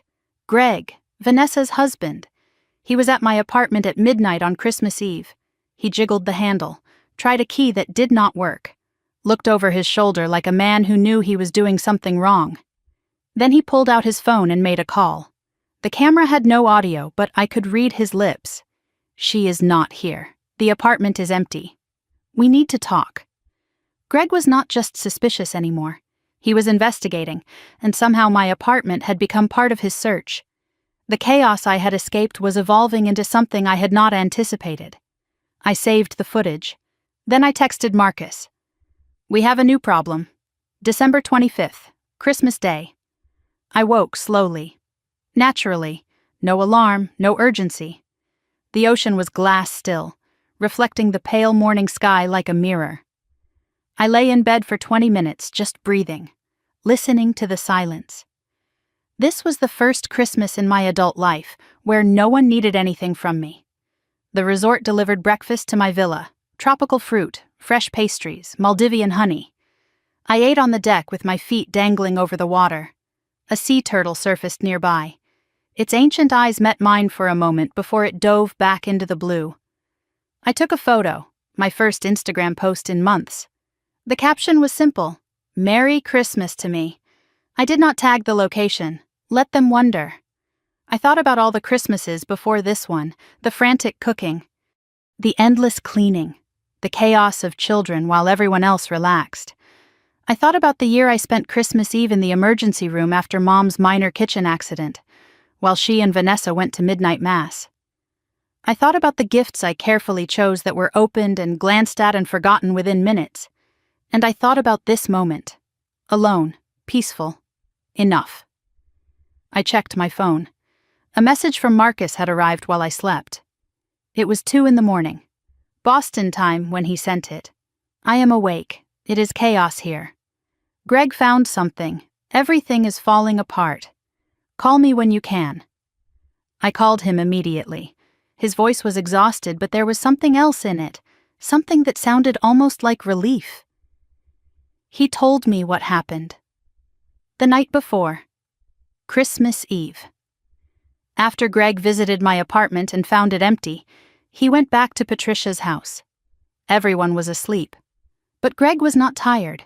He went through Vanessa's phone while she slept, found the calendar entries, Graham and Associates, the divorce lawyer, found text messages discussing strategy, asset division, custody plans, found references to the Nora situation, keeping Greg distracted. Christmas morning, Greg woke Vanessa at 6. We need to talk. Now. In Patricia's guest bedroom, voices rising despite the sleeping children. You are divorcing me? And you did not think to mention it? Greg, I can explain. Explain what? That you have been lying for months?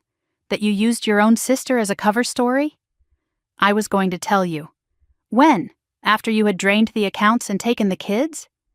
The children woke up, crying, confused. Lily, the oldest, asked the question no one wanted to answer. Is it because Aunt Nora did not come? That sentence hung in the air. Even a 7-year-old had connected the dots. Marcus continued. Greg just told Vanessa he is freezing all joint accounts first thing tomorrow. She is hysterical. Mom is trying to calm everyone down, but she is already on the wine again.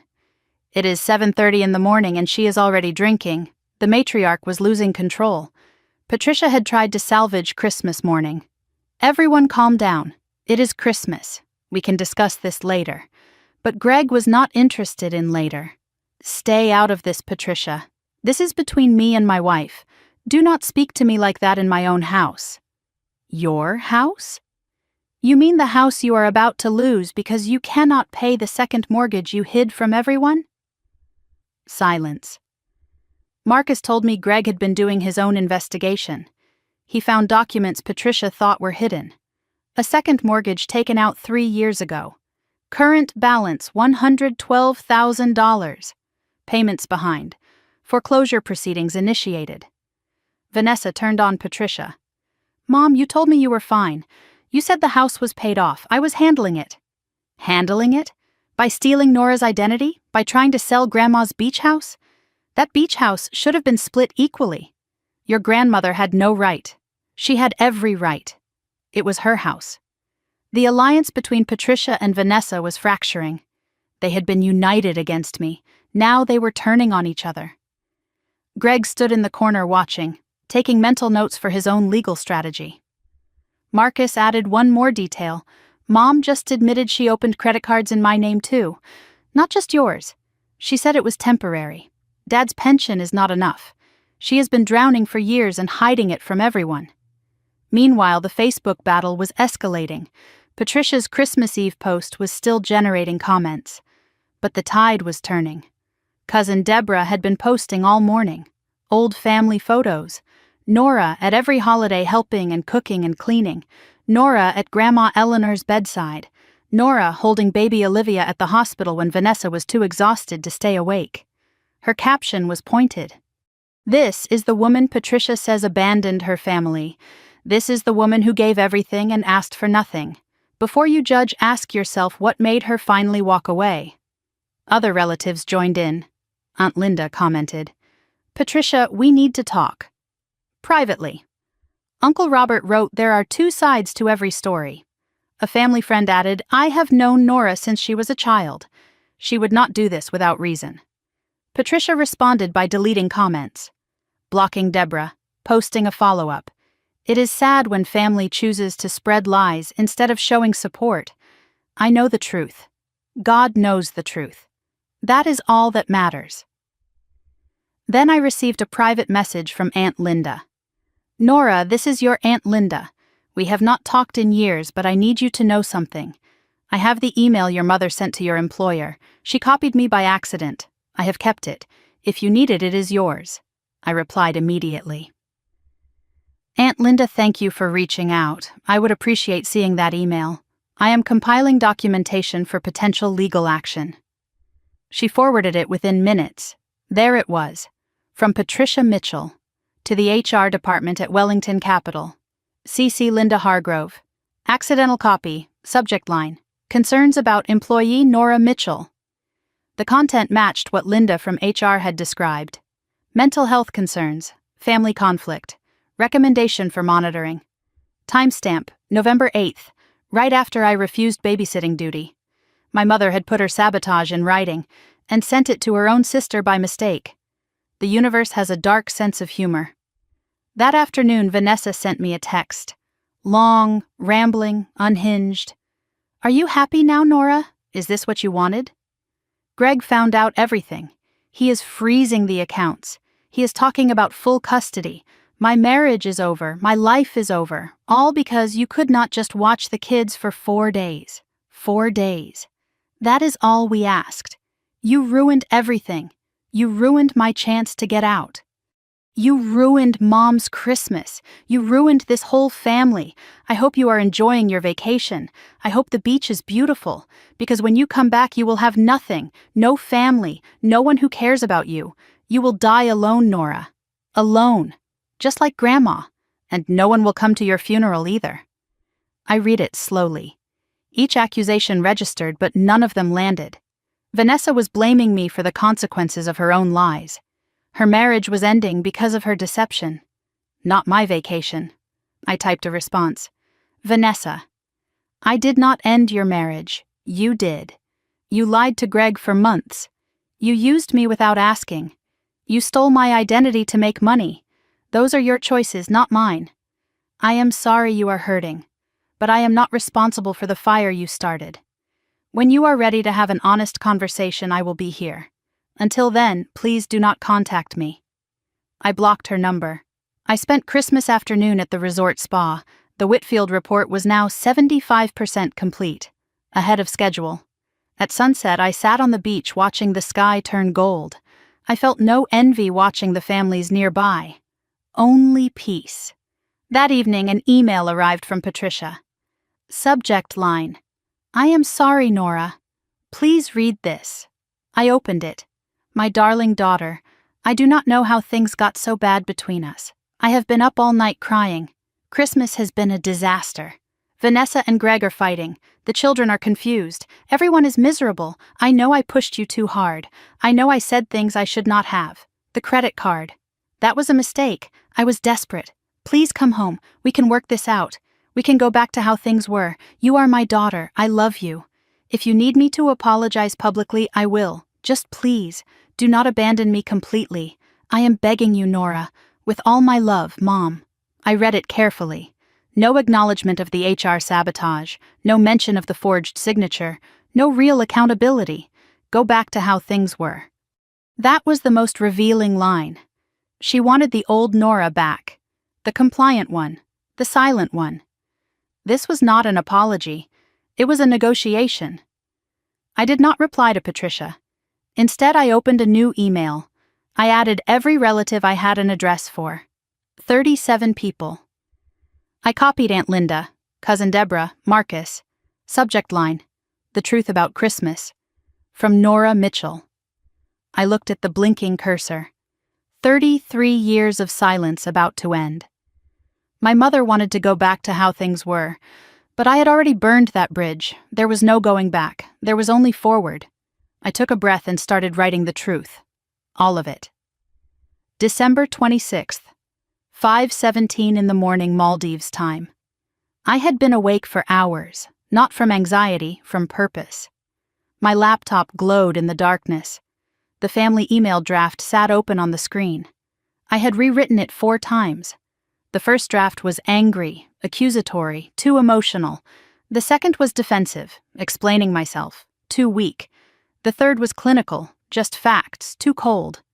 The fourth was balanced, factual but human, documented but personal. This was the one.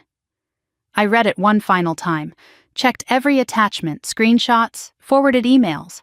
The video Marcus recorded, verified every recipient, aunts, uncles, cousins, 37 email addresses. My finger hovered over the send button. Then a new email arrived. From Greg. Subject line: Nora, we need to talk. I am not your enemy. I opened it. Nora, I know we have never been close.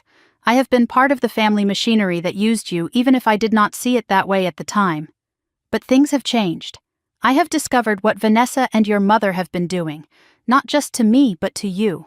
The divorce lawyers, the financial schemes, the identity theft, the forged documents. I am filing for divorce. I am also filing for full custody of my children. I am writing because I may need your testimony, and because I think we are on the same side now. I was at your apartment Christmas Eve looking for evidence of the Airbnb fraud. Vanessa used your address, your identity. I found the listing. I have screenshots. If you are willing to talk, I would like to compare notes. We may be able to help each other. Greg. I assessed the situation. Greg was not my friend, but he was no longer my enemy. He had his own motivations: custody, protecting his assets, revenge on Vanessa. Our interests aligned, temporarily. I could use this, I replied. Greg, I received your email. I am willing to exchange information. I have documentation of the credit card fraud, the forged property documents, and the HR sabotage. I will share what is relevant to your case if you share what is relevant to mine. Let us schedule a call when I return to Boston. Nora. His response came within minutes. Thank you. One more thing. Vanessa kept a journal. I found it hidden in the garage. There are entries about the Nora plan dating back 2 years. She and your mother have been planning this for longer than you know. 2 years. They had been scheming for 2 years. While I was driving to Cape Cod every weekend, while I was caring for Eleanor, while I was believing we were family. 8 o'clock in the morning, Maldives time. I took a breath, clicked send. The email flew to 37 inboxes across the country. No taking it back now. The subject line was simple. The truth about Christmas. From Nora Mitchell. I opened with context. Dear family, I have been silent for a long time. Too long. Many of you have seen my mother's posts about how I abandoned the family this Christmas. I think it is time you heard my side of the story. With documentation. I laid out everything, section by section, the babysitting demand, the refusal to accept no. Patricia's words, you are single. You have no excuse. The credit card fraud, screenshots of the Bank of America account, $43,722, billed to Patricia's address. I did not open this card. I never signed anything. My mother used my social security number without my knowledge or consent. The HR sabotage. The email Patricia sent to Wellington Capital, thanks to Aunt Linda for providing it. I suggest the company monitor her closely during this difficult time. My mother tried to destroy my career because I would not babysit. The beach house fraud. The letter from Attorney Sullivan. The forged signature Patricia submitted to transfer property she does not own. The Airbnb fraud. Screenshots of the listing. Vanessa renting out my apartment without my knowledge. Collecting income I never saw. I closed with clarity. I did not abandon my family. I removed myself from a situation where I was being exploited, defrauded, and slandered. I chose to spend Christmas in peace rather than in servitude. That is not abandonment. That is self-preservation. I share this not for sympathy, but for truth. You can draw your own conclusions. With respect. Nora. The responses came quickly. Within 2 hours, the first wave arrived. Cousin Deborah was immediate. Nora. I knew there was more to this story. I am so sorry you have been carrying this alone. You have my full support. Let me know if you need anything. Aunt Linda replied next. I forwarded that email because I knew Patricia was lying. I have watched her manipulate people for 40 years. It was time someone stood up. I am proud of you, sweetheart. Uncle Robert was more measured. This is a lot to process. I always knew Patricia was difficult, but this is criminal behavior. I need to think about this. Aunt Margaret was direct. I am shocked but not surprised. Patricia has always believed the rules do not apply to her. Nora, you did the right thing by documenting everything. Protect yourself.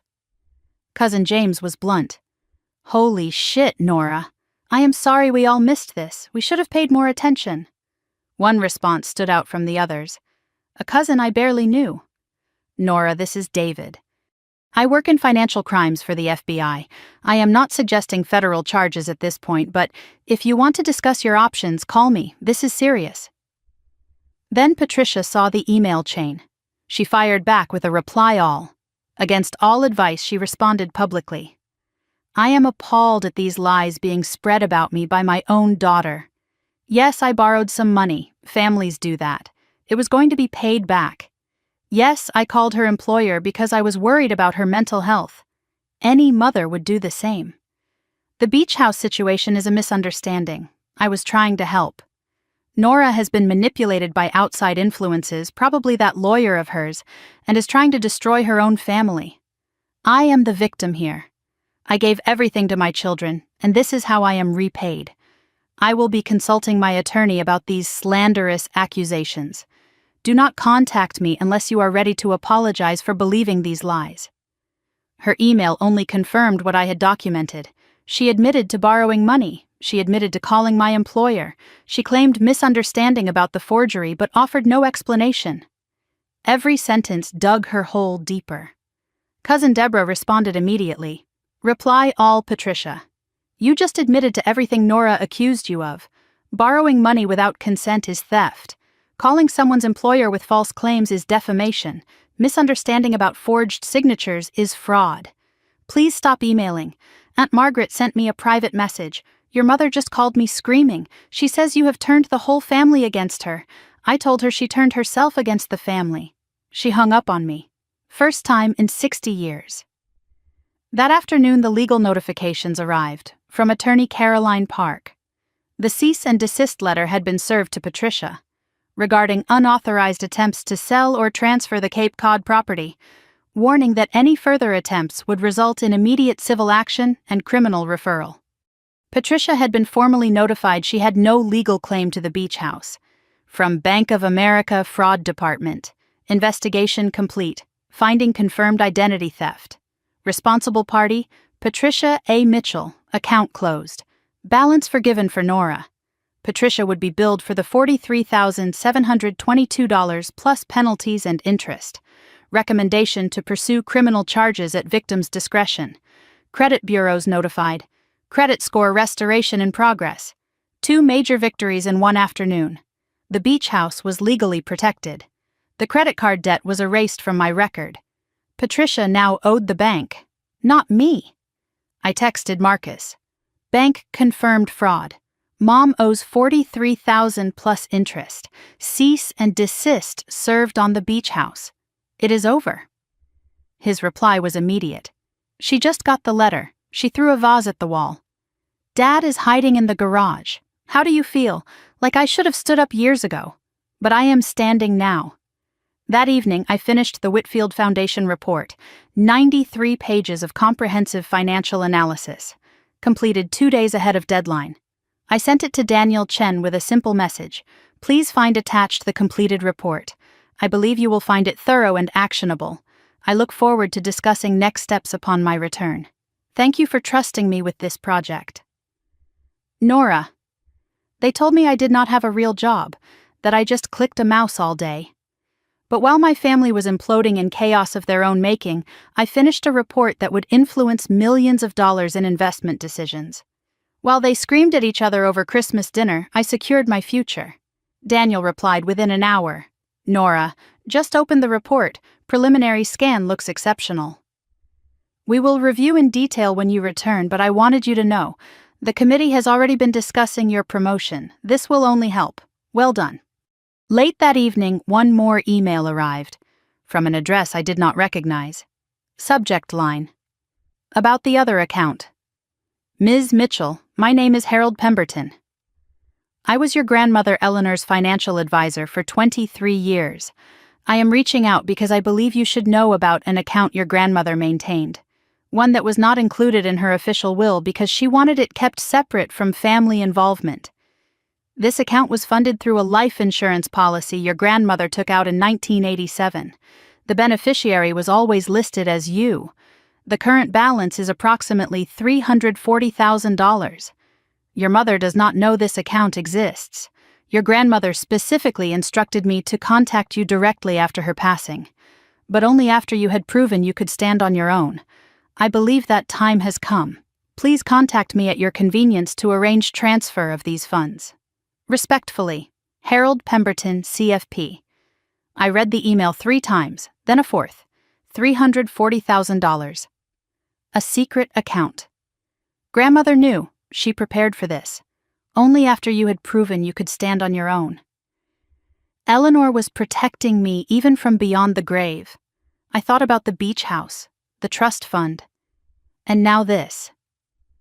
Grandmother Eleanor had not just loved me, she had believed in me, and she had given me the weapons to fight back, every single one. I closed my laptop and walked to the deck. The stars were impossibly bright. Somewhere out there, I liked to think she was watching. Thank you, I whispered to the sky. I will not let you down. January 2nd, 6 in the morning, Maldives time. I stood on my villa deck one final time. The ocean was calm, painted pink by the rising sun. My suitcase was packed. My laptop bag held the completed Whitfield report, already submitted, already praised. I had spent 11 days in paradise, the longest vacation of my adult life. I arrived exhausted, anxious, running from something. I was leaving rested, centered, walking toward something. I looked out at the water and took inventory of everything that had changed. Credit score restored.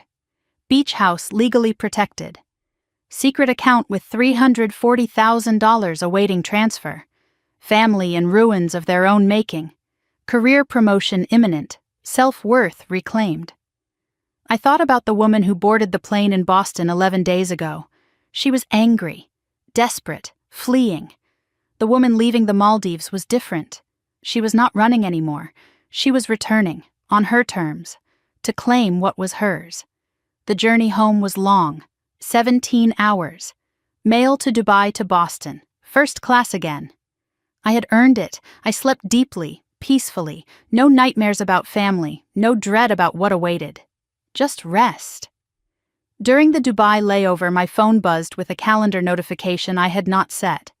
Promotion announcement, January 3rd, 10 a.m. Conference room A. Daniel must have added it to my calendar remotely. 8:47 in the evening Eastern Time, Logan Airport. The cold hit me immediately. 12 degrees, snow on the ground. A universe away from the Maldives' warmth. I took a taxi home, watching the city lights blur past. Boston felt different now, smaller, less intimidating. I checked the security app before opening my apartment door. No alerts since Greg's midnight visit. Everything was exactly as I had left it. Cold, still, untouched. I turned on the heat, made tea, sat in the silence. Mr. Okonkwo had left my mail in a neat stack on the counter. Bills, junk mail, holiday cards from colleagues, and one handwritten envelope, no return address. I opened it carefully. Inside was a single sheet of paper. Nora, I do not know if you will ever speak to me again, and I would not blame you. I just wanted to say you were always the best of us. I am sorry I did not protect you. I am sorry I was weak. I hope someday you can forgive me. Dad, my father. The silent one. The one who never intervened. Never stood up for me. Never said a word while Patricia used me as a resource. I read it twice, then set it aside. I did not know what to feel. Not yet. My phone buzzed. A text from Marcus. Mom knows you are back. She saw your Instagram story from the airport. She is planning something. Stay alert. The next morning I arrived at the office early, dressed sharply. Colleagues greeted me warmly. Word had spread about the Whitfield report. Daniel met me in the hallway. Ready? I have been ready for 7 years. Conference room A was filled with senior leadership. Daniel spoke first. The Whitfield Foundation report was exceptional, comprehensive, insightful, delivered ahead of schedule while Nora was managing personal challenges most of us cannot imagine. He paused. It is my pleasure to announce that Nora Mitchell has been promoted to Director of Investment Analysis, effective immediately. Applause, handshakes, congratulations. I accepted graciously, professionally, without tears. Daniel pulled me aside after. Nora, I have to ask, everything okay now, with the family situation? It is resolved, or resolving. I will not let it affect my work. It did not affect your work. That is why you are standing here. He extended his hand. Welcome to the leadership team, Director Mitchell. Director Mitchell, 7 years of work, 7 years of proving myself. My mother said I did not have a real job, that I just clicked a mouse. I wondered what she would say now. Actually, I did not wonder. I did not care. As I left Daniel's office, Linda from HR caught me in the hallway. Nora, quick word, that situation with the anonymous call. There has been a development. Your mother called again, yesterday, demanding to speak with your supervisor about your erratic international travel. We have blocked her number from our system. I thanked her and walked back to my desk, even now, even after everything. Patricia was still trying. January 4th. Saturday afternoon, 2:15. I was unpacking the last of my luggage when the doorbell rang. I checked the security camera. Patricia, alone, holding a Tupperware container, the universal peace offering of the manipulative mother. I could have ignored it, pretended I was not home, but that would be hiding, and I was done hiding. I opened the door but did not invite her in. I stood in the doorway blocking entry. She looked 10 years older than 2 weeks ago. Hair not styled, makeup minimal, dark circles under her eyes. Her hands shook slightly, holding the Tupperware. "Nora, I brought lasagna. Your favorite. Thank you." I took the container. Did not move. "Can I come in? It is cold out here. I would prefer to talk in the hallway." She flinched. "Nora, please.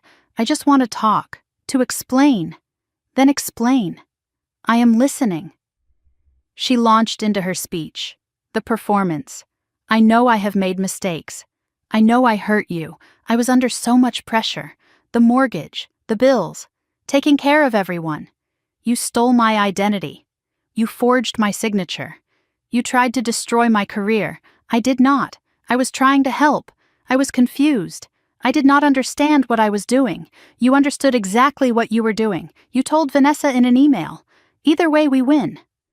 Her face went pale. "You have that email?" "I have everything, Mom. Every email, every voicemail, every document you forged. The video Marcus recorded, the journal Vanessa kept."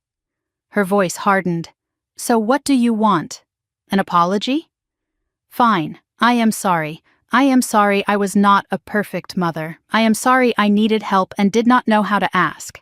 That is not an apology. That is an excuse. Then what do you want from me? I want boundaries. Clear, documented, enforceable boundaries." I reached into my back pocket and pulled out a folded document. Printed, prepared. I handed it to her. The contract was detailed. Services agreement between Nora Mitchell and Patricia Mitchell. Childcare rate $75 per hour per child. Holiday rate $150 per hour per child. Minimum notice 30 days for all requests. Payment 100% upfront. Non-refundable. Verbal abuse clause. Any disparaging comments result in immediate termination of interaction. Property clause. Patricia acknowledges no legal claim to Cape Cod property. Credit clause. Patricia acknowledges responsibility for all fraudulent credit accounts. Failure to comply with any term constitutes consent to full legal prosecution of documented crimes. She stared at it. "You want me to sign a contract? To see my own grandchildren? I want you to understand that access to my time, my home, and my life is not automatic. It is earned. This is ridiculous. Family does not pay family, then family does not exploit family. Those are the terms, Mom. Take it or leave it. If you ever try to dump the kids on me again without asking, I will call Child Protective Services for abandonment. I am not joking." She tried one more angle. Her voice softened to a whisper. "I could go to prison, Nora. The bank, the credit cards. If you press charges." "I know, please. I am your mother. Do not destroy me. I am not destroying you. I am protecting myself. Something I should have done years ago. Your grandmother would be ashamed of you." The blade slid in, but it did not cut like it used to. "Actually, grandmother left me everything specifically because she knew what you were capable of. She even left me a secret account you did not know about. She protected me from you." Shock crossed her face. Then rage. Then something like fear. "What secret account? That is not your concern. What is your concern is that contract in your hand." She looked at the document. Looked at me. Looked at the camera still recording above my door. "Fine." Her voice was ice. "I will sign your precious contract." She produced a pen, signed at the bottom, handed it back. "Happy now?" "I am not happy, Mom. I am protected. There is a difference." She turned to leave, then paused. "Vanessa is coming to see you. Tonight.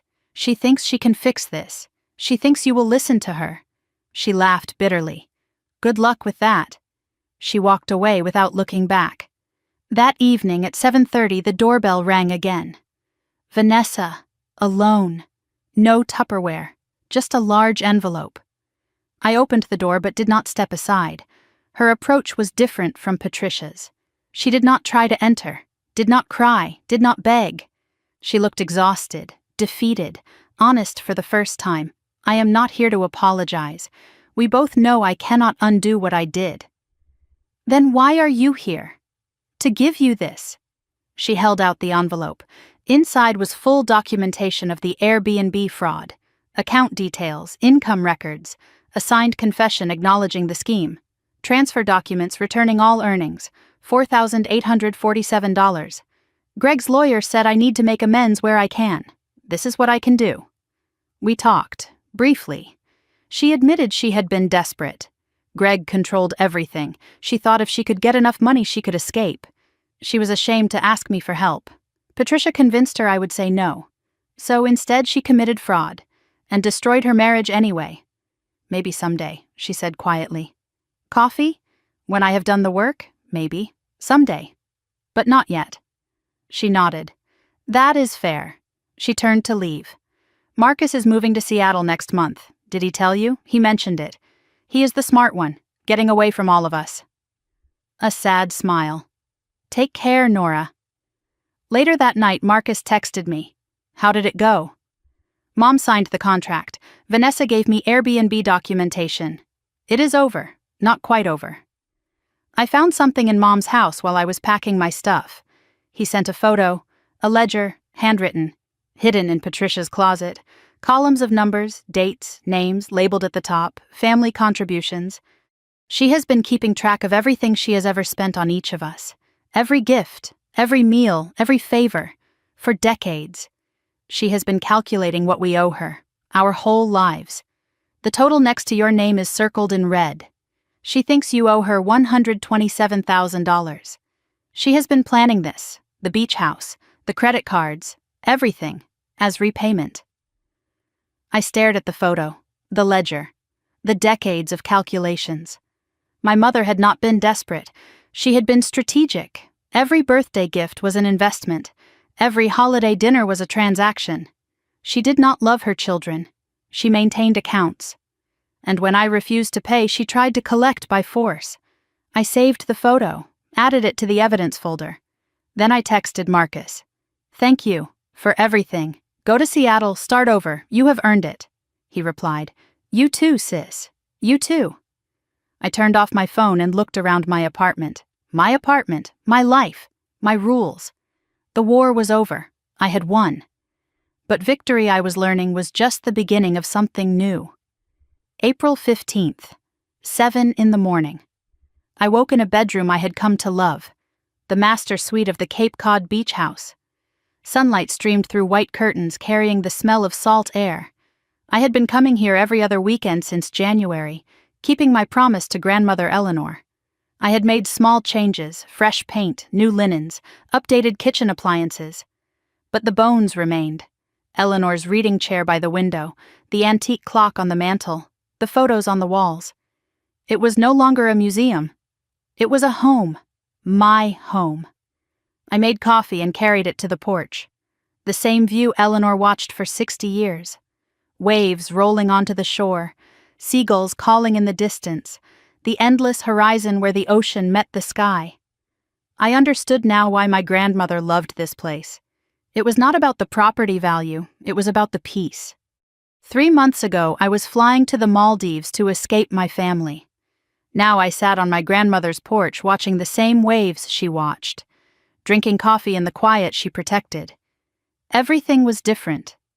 Everything was the same.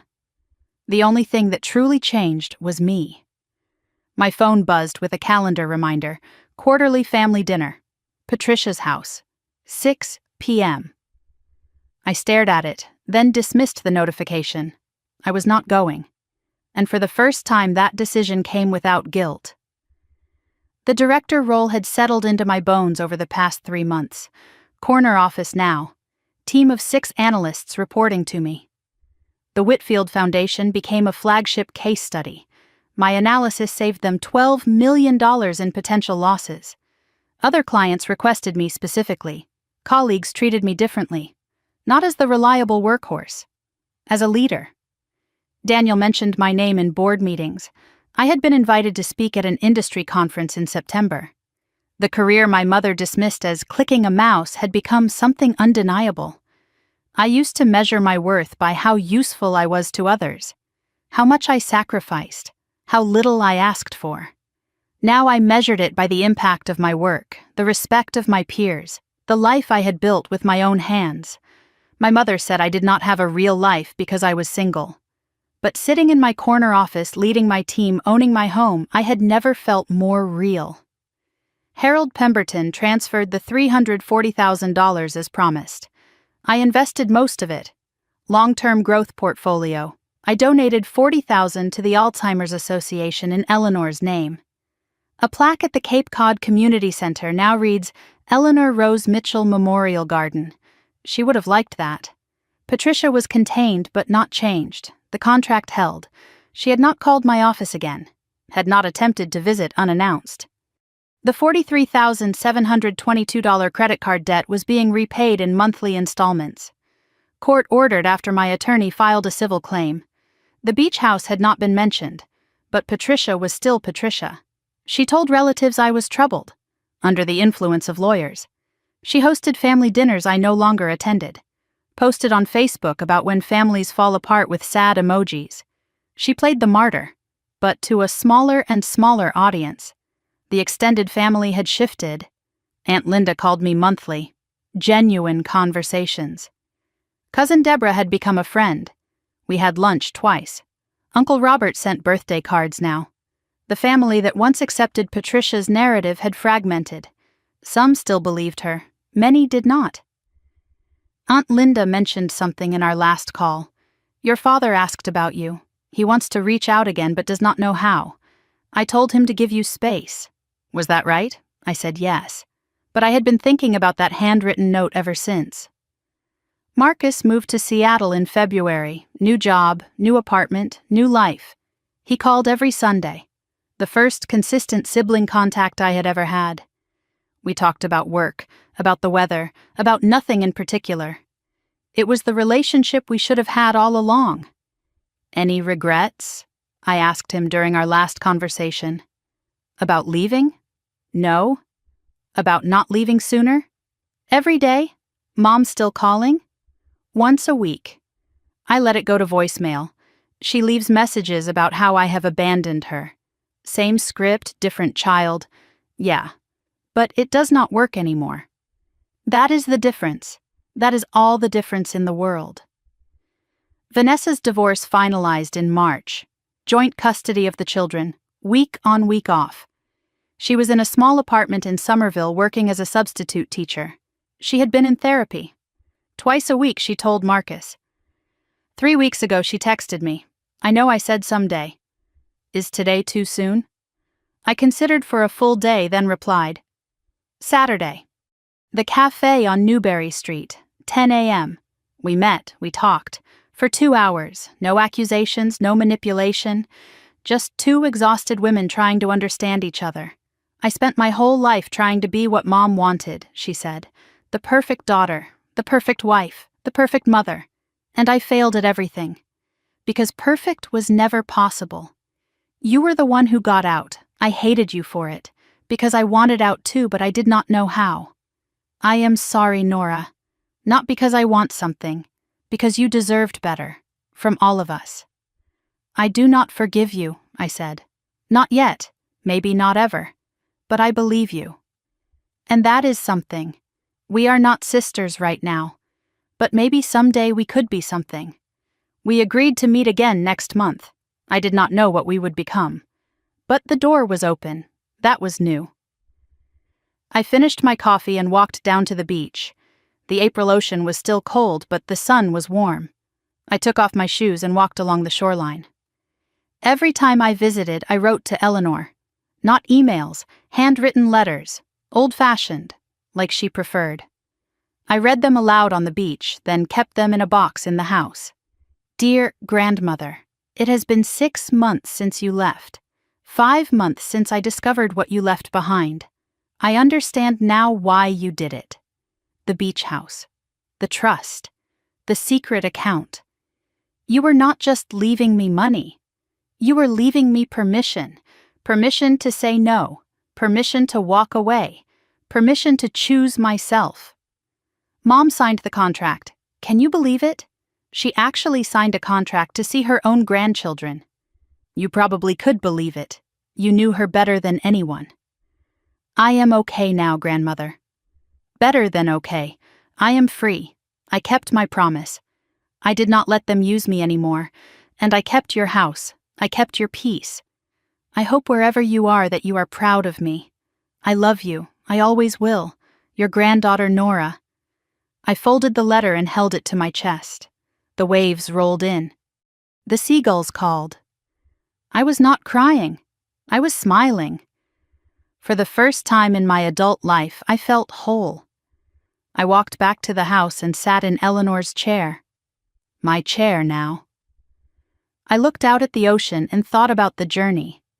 I used to think family was about obligation, about duty, about sacrifice without question. I thought love meant giving until you had nothing left. That belonging required erasure. But I was wrong. Love is not a transaction. Family is not a debt ledger. Real love does not keep score. Real family does not require you to disappear. The people who truly love you will never ask you to destroy yourself for their comfort. And the people who do ask, they do not love you, they use you. It took me 33 years to learn that lesson, but I learned it, and I will never forget. My phone buzzed, a text from an unknown number. Hi Nora, this is Lily, I am 7. Mommy gave me your number. I just wanted to say I miss you. Can I visit the beach house someday? I promise I will be good. Love, Lily. A blue heart emoji at the end. I stared at the message. My niece, Vanessa's oldest. The little girl who asked why Aunt Nora was being mean. I typed back, Hi Lily, I would like that very much. We will plan something soon. Love, Aunt Nora. The sun was setting over the Atlantic. I poured myself a glass of wine and stood at the porch railing. Orange and pink light spilled across the water. The same view Eleanor watched for 6 decades. The same peace she protected. I think about who I was before this Christmas. The woman who said yes to everything. Who measured her worth by her utility. Who believed that being needed was the same as being loved. That woman is gone, not dead, just evolved. In her place is someone who knows her value, who guards her peace, who chooses herself without apology. Is that selfish? Maybe, my mother certainly thinks so. But I have learned something about selfishness. The people who call you selfish are usually the ones who can no longer exploit you, and that tells you everything you need to know. Was I wrong to fly to the Maldives while my family drowned in their own chaos? Was I cruel to force my mother to sign a contract? To expose her secrets to the family? Or was I finally, after 33 years, choosing to live? I used to need everyone's approval. I used to agonize over whether I was the villain in their story. But here is what I have learned. You can be the villain in someone else's story and still be the hero of your own. My mother will never forgive me. My sister might someday. My brother already has. And me? I have forgiven myself. That is the only forgiveness that truly matters. So that is my story. The Christmas I flew to the Maldives. The family that called me selfish. The grandmother who gave me the weapons to fight back. I look back at that woman sitting at the kids' table eating cold turkey, wiping mashed potatoes off toddlers' faces, while the adults laughed at the main table. I want to reach through time and tell her, you are worth more than your utility. Your life is real. Your time is yours. If you are listening to this, and you are the Nora of your family, the reliable one, the single one, the one they say has no excuse, please hear me. You are not their servant. You are not their safety net. You are not obligated to burn yourself to keep others warm. Sometimes the only way to get respect is to stop accepting disrespect. Sometimes the only way to find peace is to walk away from the chaos. And sometimes the best Christmas gift you can give yourself is a first-class ticket to somewhere beautiful, a locked door behind you, and the sound of your own phone ringing unanswered. So I am asking you, because I genuinely want to know, was I wrong? Was I the villain for choosing myself? Or did I do what you have always wished you could do? Stand up, walk away, and finally live? Tell me in the comments. I want to hear your story too. And if this story spoke to you, if you felt something, recognized something, understood something, then do me a favor. Hit that subscribe button. Click the bell so you do not miss the next story, because there are more stories like this one. More women who chose themselves, more battles won, more peace reclaimed. You do not have to fight alone. None of us do. Thank you for listening. Thank you for being here. Until next time, choose yourself. You are worth it. I raised my wine glass to the sunset. The ocean glimmered gold and rose. Somewhere behind me in the house, Eleanor's clock chimed the hour. And in the silence that followed, there was only peace. Merry Christmas to me. And to all of you. Merry everything. This story is fictionalized for dramatic effect